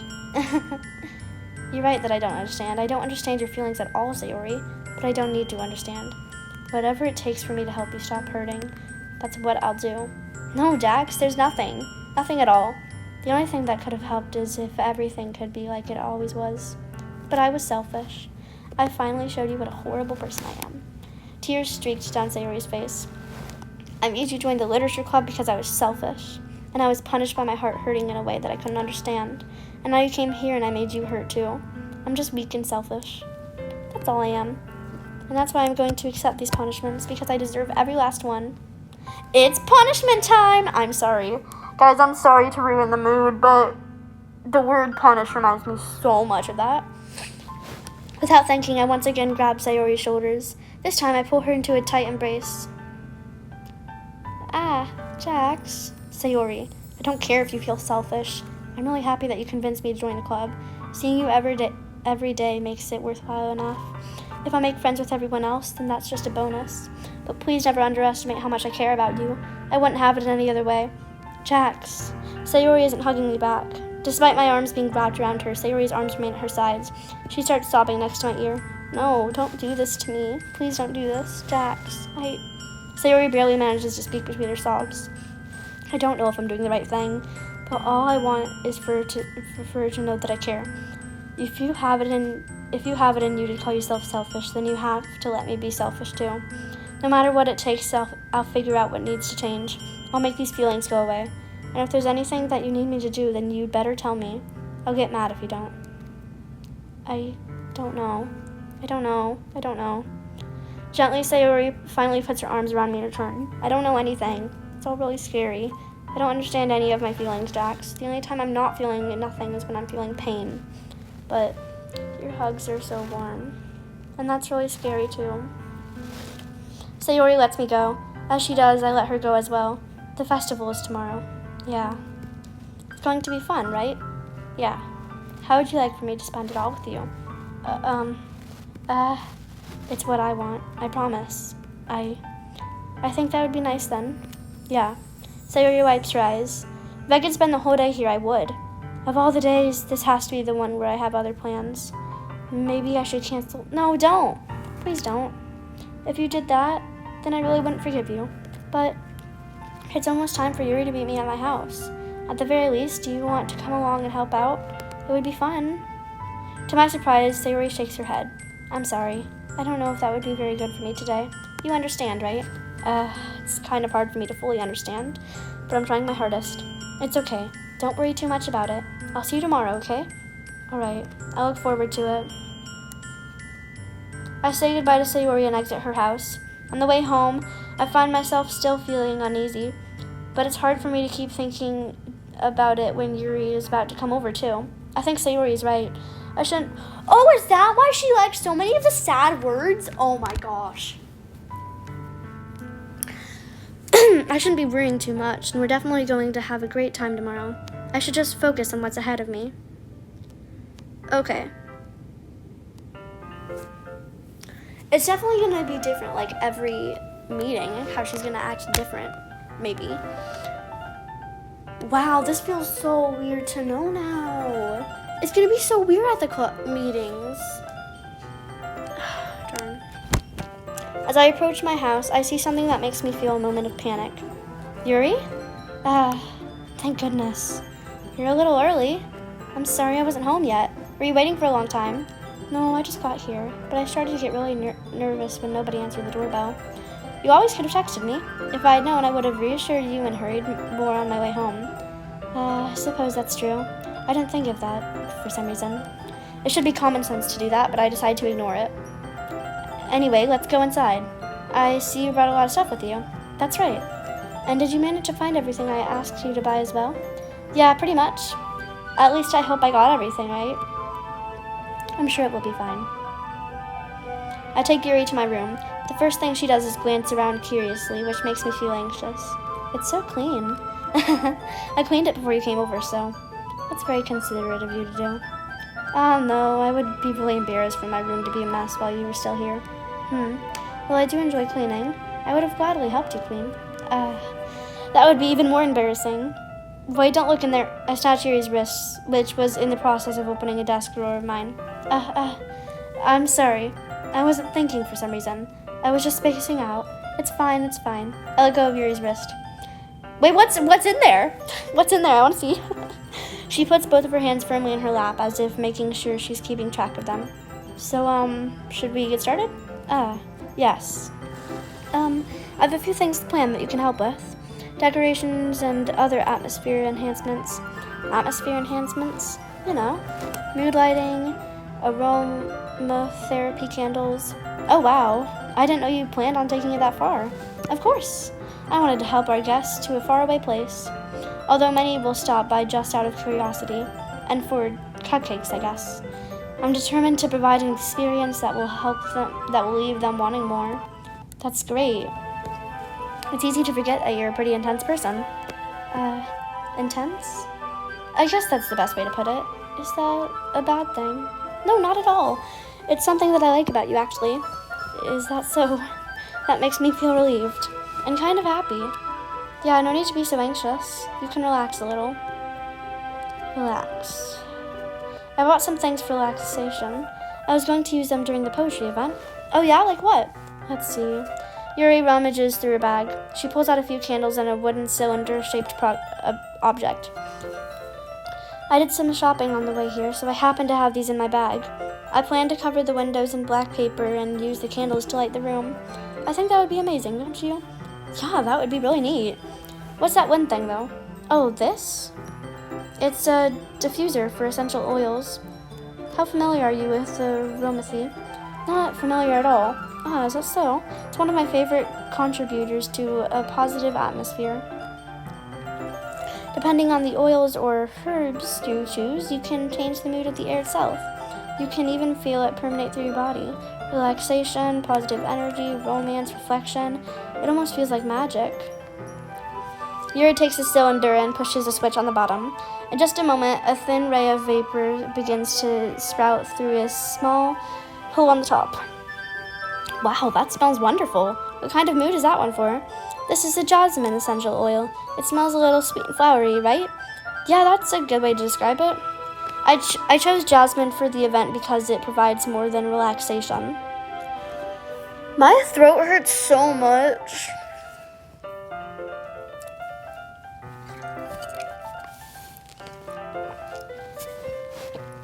I literally cannot focus. I've just been thinking of Sayori this whole time. I am still so surprised. Jasmine enhances your emotions and helps you feel them flow through your body. You feel warmer and your heart pounds more heavily. Don't you think that would be perfect for sharing our poems? I kind of wish I chose Natsuki. Like, I love Yuri. I love Yuri so much, but I just feel like, I don't know, it would have been better. Like, I don't know. I just feel like it would have been more fun for some reason. It does sound suitable, but you seem to know a lot about this, so I'll trust your opinion with anything. Yuri smiles gently, clearly enjoying herself. She again reaches into her bag and pulls out several spools of thin ribbon. What are those for? Well, did you purchase the origami paper I asked you to get? Yeah, I have it over here. We won't be using the paper for floating origami. What I'd like to do is write a different word on each paper. We'll need about 100 of them. Oh yeah? What will those be used for? Well, I'm going to cut pieces of ribbon to hang from the doorway of the classroom.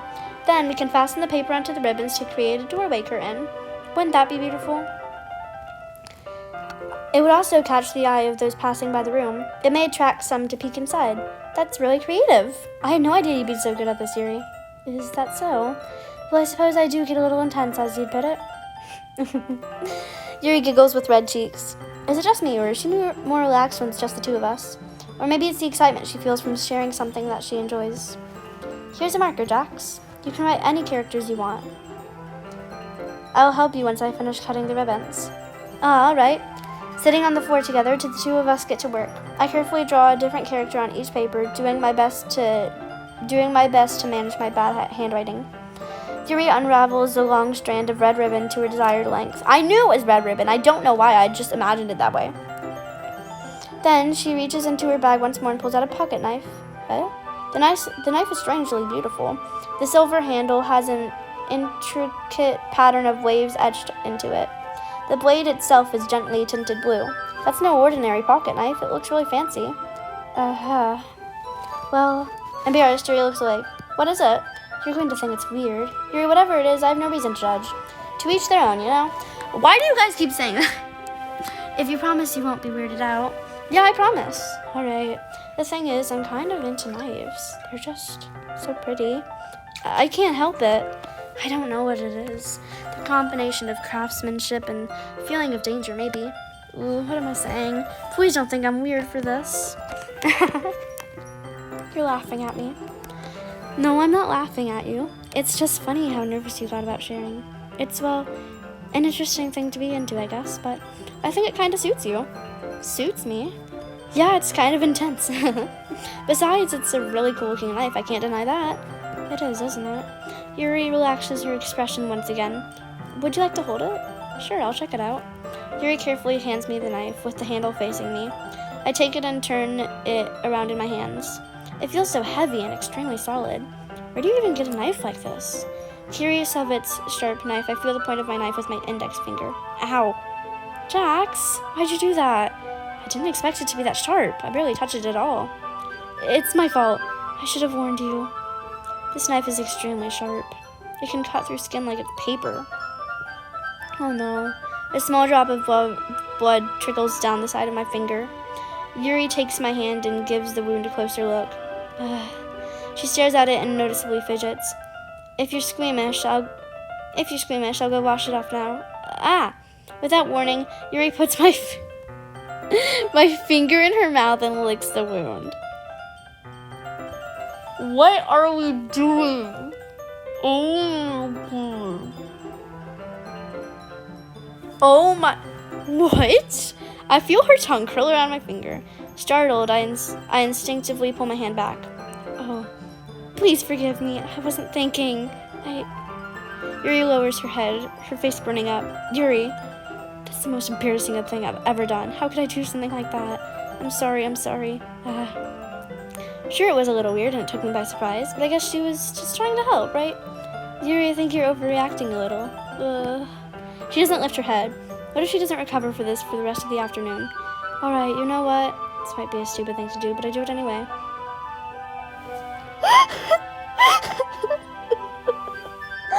Who thinks of that to do in response? I take Yuri's hand and lick her index finger in return. Jax, did you really just do that? Now we're even. Yuri just looks at me like I did something wrong. I knew that would be a bad idea. If not for the sweet aroma of the jasmine oil, the air would be extremely heavy right now. You're so weird, Jax. Yuri giggles shyly. Yuri calling me weird? I have no response to that. Where do you keep your bandages? I don't think I need one, actually. It was a tiny cut. Look, it already stopped bleeding. I see. That's relieving. The tension is quickly lifted. We each resume our respective activities. Alright, guys. Alright. That was weird. But I'm gonna continue. Oh, my throat hurts so much. I've been doing this like all day, I feel like. The cap cut, it says it's at 100 minutes right now. If you have stayed this long, again, pat yourself on the back, guys. That is amazing. I'd leave it under 5 seconds. I watch Yuri's knife cut through the ribbon like it's nothing but air. Meanwhile, I continue to make progress on the paper. After we finish attaching the paper to the ribbons, we lay them all side by side. Side by side, side by side. Sorry. It looks better than I expected and will be very effective as a door curtain. It looks great. Good thinking coming up with this, Yuri. Thanks. It's just something I saw online, really. Are you ready to move on to the next task? Yeah, let's do it. What do you have in mind? I'd like to create a banner. That's why I asked you to buy the paint tablets. That's right. One of the items Yuri had asked me to buy was a kit of watercolor paint tablets. We'll need about 6 cups of water to put each of the tablets on. Do you mind fetching these up for us? Of course not. 6 cups of water. I'll be right back in a minute. Thank you very much. Oh, and just a little bit of water is okay. If you feel the cup's too much, it will be too diluted. Taking Yuri's advice, I decided to use small plastic bathroom cups rather than full-size glasses. I put them onto a plate to catch any paint that drips, then bring it back into my room. Yuri? Yes? I come in to see Yuri quickly unrolling her sleeve, putting it back over her arm. Nothing. Your face is a little red. Is it too hot in here or anything? No, not at all. There's nothing wrong, so let's mix the paint. Why did she have her... Oh, wait. No, it probably was hot. Because if her face was red and she had her sleeves rolled up, then she probably was hot. Whatever. Yuri hurriedly dismisses me and takes it upon herself to unwrap the tablets, dropping them into the cups. So, I thought we would do something simple that would look very nice. I like to paint a gradient across the banner, starting with the colors for sunrise, then daytime, then sunset, and nighttime. Once it dries, I'll write an inspirational quote across the banner. We can hang it on the wall behind the podium at the front of the classroom. Ah, neat. What are you going to write? Well, it will be more fun to surprise you. Yuri smiles at me. If you say so. After rolling out the banner, Yuri and I kneel on opposite sides so we don't get in the way of each other. Yuri uses a brush and adds a few dots of different colors across the banner to serve as a color guide where we paint. This reminds me of elementary school. Painting on a banner with watercolors feels a lot like the art class projects we had back then. It's relaxing. I'm sorry if this feels too childish. No, I didn't mean that at all. It's kind of fun, you know? Yeah, it is fun. I'm glad you feel that way too. Yuri stops painting for a moment, thinking to herself. For me, I don't need to go out and do crazy things to have fun. In fact, I usually don't even want to. I just like when I can spend time with one other person, even if it's something simple like reading. It doesn't even matter if we don't talk much. Just having a friend next to me makes things feel a little bit nicer. I think that's all it takes for me to be happy. Is that so? Even if Yuri and I are quite different, I can understand where she's coming from. I feel that way about things like anime and games, where simply sharing the experience with someone can make me happy. I think that I feel the same way. Yuri smiles gently. I knew you'd understand. Yuri leans over the banner to grab an unused paintbrush, but I move at the same time, causing my head to bump into hers. Kya! Sorry. Yuri reels back and I quickly lift my hand in surprise. Are you hurt? No, I'm not hurt. It just startled me, that's all. Sorry, I should have asked you to get it for me. It's not your fault. Ah, your face. There are droplets of paint on Yuri's face and neck. Is there something on my face? Yeah, I accidentally got some paint on you. Sorry, it's totally my fault. I'll get a towel right away. I rush out and fetch a small towel, then I dampen it with hot water. I return to my room and kneel back down in front of her. But there's not any paint. Here, I pat down Yuri's face with the neck and towel. And neck with the towel. Is something wrong? It's hot, I just didn't expect it. Sorry, I didn't want to use cold water. Having finished, I start to retract my hand, but Yuri suddenly holds my wrist. Wait, just for a little longer. It feels really nice. I keep my hand still against Yuri's neck. She looks into my eyes. It's an intense expression that I do recognize from when she reads her books, almost as if she's lost in a daze, enveloped by her own thoughts. She breathes gently, half through slightly parted lips. What is happening? Is the aroma of the jasmine oil giving me this dizzy feeling? Yuri's gentle fingers wrapped around my wrist send a tingling sensation through my arm, and suddenly her face seems to be much closer to mine than it was just moments ago. Yuri slowly pulls away. Sorry, I've been feeling a little lightheaded today. I didn't mean to space out. It's fine. The moment is over as soon as it began. Yuri picks up her brush again, but her movements seem clumsier, like she's unable to focus. I remain silent, forced to ignore the event that just What? I hesitantly retrieve my own brush and continue following Yuri's example. That should do it. I finish filling the night sky with white dots that look like stars. Looking at the banner as a whole, it's very pretty and natural looking. I think it came out better than I expected. I'm really happy with the results. Yeah, me too. Are you going to add the lettering now? Not yet. It needs to dry first. That's true, but won't that take a while? Well, perhaps it would be best to leave it here, then have you bring it in the morning. I can do the lettering in the classroom before our event starts. Is that okay? That's totally fine. Wonderful. In that case, I don't think there's anything more for us to do here. Phew. You say that like you're glad it's over. Was I wrong to assume that you were at least enjoying yourself a little bit? No, it's not that. I'm just glad that we managed to get everything done. I see. I am too. I was a little concerned about time. I need to start making dinner soon. So you don't have any time left? I was secretly hoping we would have extra time after finishing the work. Well, Yuri thinks to herself. I think it would be too irresponsible for me to wait much longer. I'm sorry. I was hoping there would be more time as well. It's probably my fault. Sorry for being such a slow worker.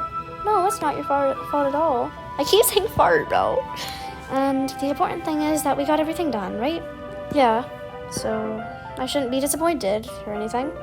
Gathering all her things, Yuri seems to look a little downcast. I understand why. It sounded like she rarely gets the opportunity to spend time with friends in a relaxed environment, but that doesn't mean this is the last time it can happen. Are we gonna check Sayori's house again? Because also this looks like Sayori's house. Once Sayori packs up, I walk her out to the front door. Thank you for having me today. No problem. I'm glad I was able to help. Just let me know if there's anything else you need me to bring tomorrow. I will. Well then, Yuri fidgets. I guess I'll see you tomorrow. Wait, I kind of say that without thinking. About today. It's fine that we didn't have as much time as we wanted, because we can do this again. Whenever you want, you can come over, or we can go out somewhere. I forgot you don't like going out much. As I stumble over my words, Yuri simply smiles bashfully. Anyway, you know what I'm trying to say, so you're very thoughtful, Jax. Yuri takes a step closer to me, then briefly squeezes my hand. Oh my god, that's very close. I kind of like that about you. Well, how am I supposed to respond to that? I don't even get a chance to, as Yuri suddenly pulls back. Sayori? Eh? Hi, Jax. Sayori! Just now, we weren't... It's okay, Jax. I just stopped by to say hi. Well, it's nice to see you. I'm sorry, but I'm already on my way to leave. Aw, really? That's too bad. I'm sorry. But we'll all be together at the festival tomorrow, so that's fine, right? Of course! Sayori beams. Yeah, so... I'll see you tomorrow. Clearly embarrassed, Yuri hurries off. Sayori waves goodbye after her. Sayori, I thought you didn't want to come over today. Well, I tried staying in my room, but my imagination was being really mean to me. So I had to come here and see it for myself. See what? What are you talking about? You know, how much fun you were having with Yuri, and how close you got to her. It makes me really happy that you've made such good friends. That's all that matters to me. Tears start to fall down Sayori's face. That's all that matters to me. Why am I feeling this way, Jax? I'm supposed to be happy for you. Why does it feel like my heart is splitting in half? It hurts so much. Everything hurts so much. This would be so much better if I could just disappear.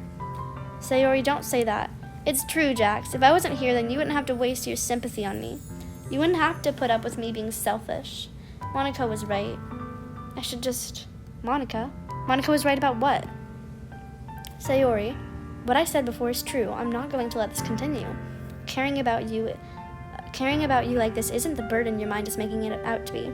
It's something that makes me happy. It's something that I wouldn't trade for anything else. So even if it takes an entire lifetime, I'm going to be by your side until you don't feel any more pain. But Sayori looks away. I put a hand on her shoulder to reassure her. I'm scared, Jax. I'm really scared. What are you scared of, Sayori? I'm scared that I might like you more than you like me. Sayori? It's true, isn't it? I was weak and started to like you too much. I did this to myself. Jax, I like you so much that I want to die. That's how I feel. And that's enough, Sayori. I don't want you to hurt anymore. I slide my hand down Sayori's arm and squeeze her hand in my own. Do you remember how I said I always know what's best for you? Do you still believe me? My baby. No, my baby! Stop feeling this way. Bippity boppity stop. Wordlessly, Sayori nods. Sorry guys, I don't know how to react to this man. I am not very good with these kind of situations. Even though it's not even real. Even if you don't understand all of your own feelings, I know what you need the most right now, and that's what I'm going to give to you. Sayori. Okay. What the heck do I say? Nope. Everyone.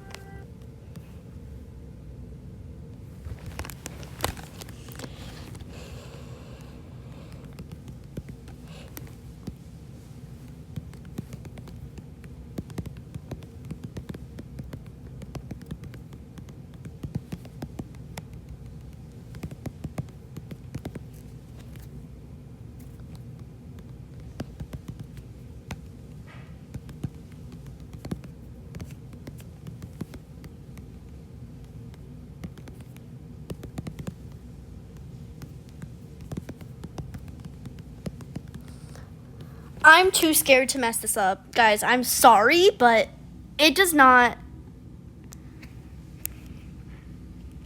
Oh, okay. So it doesn't matter. I love you. I love you. Those are my true feelings. So There's no way you could like me more than I like you. I should have realized it sooner, but spending time with everyone at the club, making new friends, and having fun with you every day, it helped me realize that you were truly the most important to me. That's why I'll accept any of your burdens. As long as we continue like this every day, with you by my side, then I know we'll both be happy. Jax. Suddenly, Sayori wraps her arms tightly around me. Hold up, that's what I look like? What the heck? Jax, is this really okay? Yeah. I hold Sayori in my arms and pull her closer. You'll never have to let go of me again. I love you, Jax. I want to be with you forever. Me too. I feel Sayori's grip around me weaken a little bit. What is this, Sayori? I'm supposed to be happy right now. I always thought this would be the happiest moment for me. But why? Even now. Why won't the rain clouds go away? They're not going away at all, Jax. It's okay, Sayori. It might take some time for things to get better again, but no matter how long it takes, I'll be there every step of the way. That's all that matters right now. Okay. I trust you. Sayori and I slowly release each other, so I guess that makes the festival tomorrow our first date, huh? What are you saying? I don't want to think about those things, you know? I want everything to be the same as it always has been, even if we really are a couple. I don't know if I could handle anything more right now. It's really new and scary to me. I understand. We'll go at whatever pace suits you best. Hey, Jax. Sayori gazes at me once again, smiling sadly. Even if I get really, really sad, this is the best thing for me, right? I really don't understand what Sayori means by that. Are you saying that this is making you feel sad, Sayori? I don't know. I don't understand what I'm feeling. I felt like a bunch of thorns when you told me you love me. But that's why I want to trust you. You know what's best for me. Yeah. I do. That's my promise. I say that, but in reality, I've never felt more uncertain when it comes to Sayori. I know that I love her and she loves me, but I'm having as much trouble understanding Sayori's feelings as she is. Even though I can comfort her, I keep wondering if I should be doing something more or something different. I know these thoughts will continue to plague me until things are back to the way they were. Is that what Sayori meant by not wanting anything to change? I don't know. But I know that I'll give it everything I've got. Sayori is the most important person to me, and I'll do whatever it takes to have a happy future with her. It's the day of the festival. Of all days, I expected this to be the one where I'd be walking to school with Sayori. But Sayori isn't answering her phone. I'm considering going to her house to wake her up, but decided that's a little too much. Meanwhile, the preparations for the event should be nearly complete. The banner Yuri and I painted is dry, and I gently rolled it up to take with me. She sent me a pleasant text reminding me not to forget anything, and I reassured her. Funnily enough, I probably feel the same way as Natsuki about the event. I'm more excited for it to be over so I can spend time with Sayori and Yuri at the festival. But knowing Monica, I'm sure the event will be great too. Jax! You're the first one here. Thanks for being early. That's funny. I thought at least Yuri would be here by now. Monica is placing little booklets on each of the desks in the classroom. They must be the ones she prepared that have all the poems we're performing. In the end, I found a random poem online that I thought Monica would like and submitted it. So that's the one I'll be performing. I'm surprised you didn't bring Sayori with you. Yeah, she overslept again. That dummy. You'd think that on days this important, she'd try a little harder. I say that, but I suddenly remember what Sayori told me yesterday, and I suddenly feel awful, knowing it's not nearly that simple for her. I only said it because it's the way I'm used to thinking, but maybe I should have gone to wake her up after all. You should take a little responsibility for her, Jax. I mean, especially after your exchange with her yesterday. You kind of left her hanging this morning, you know? Exchange? Monica, you know about that? Of course I do. I'm the club president after all. But I stammer, embarrassed. Did Sayori really tell her about it that quickly? That we're a couple now? I really didn't plan on bringing it up with anyone yet. Geez, you don't know the full story at all, so don't worry. I probably know a lot more than you think. Monica is being as friendly as usual, but for some reason I felt a chill down my spine after hearing that. Hey, do you want to check out the pamphlets? They came out really nice. Yeah, sure. I grabbed one of the pamphlets laid out on the desks. Oh yeah, they really did. Something like this will definitely help people take the club more seriously. Yeah, I thought so too. I flipped through the pages. Each member's poem is neatly printed on its own page, giving it an almost professional feel. I recognized Natsuki's and Yuri's poems from the one they performed during our practice. What's this? I flipped to Sayori's poem. It's different from the one she practiced. It's one that I haven't read before.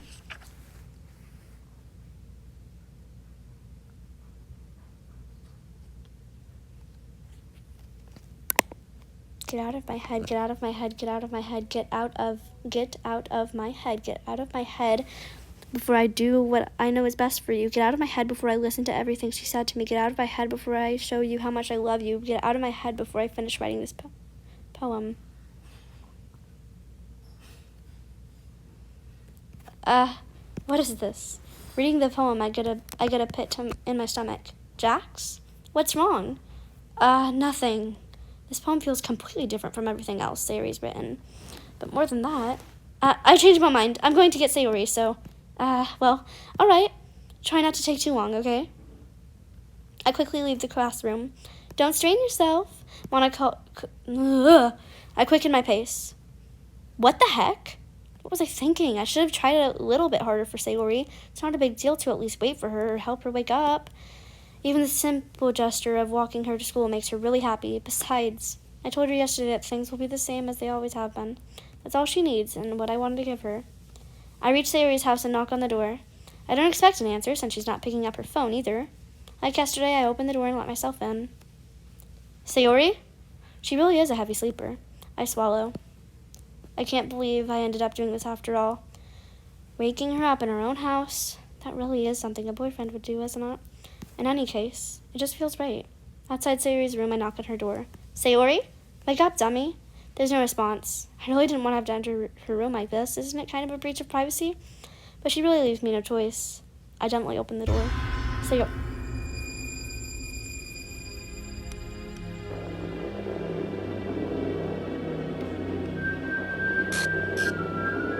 I'm gonna cry. What the heck? My legs genuinely feel weak right now. What the heck? Is he dreaming? He's dreaming, right? This is a dream, right? This is a dream, right? Oh, I've heard this song before. What the heck? My exact words. What the heck? Is this my exact words? It is, right? Yeah, this is not real. Right? Sayori would not do this. Because it's a dream, right? Right? I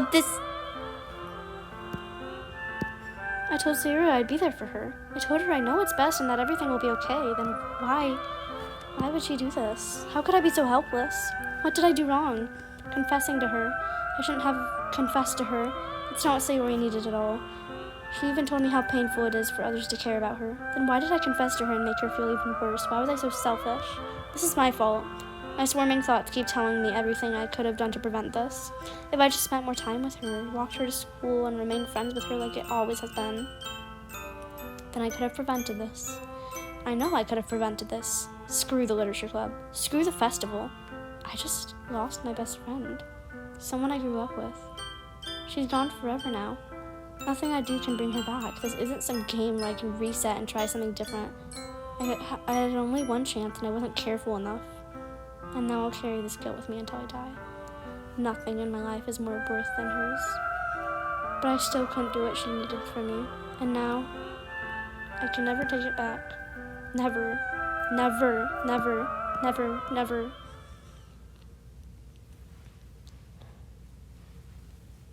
So there was 4 acts, though.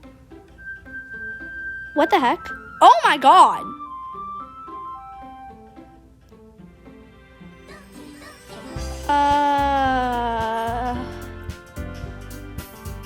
Alright guys, well I've had enough of Ddlc today. My legs are currently shaking right now. I hope you guys have a good day. Oh my god.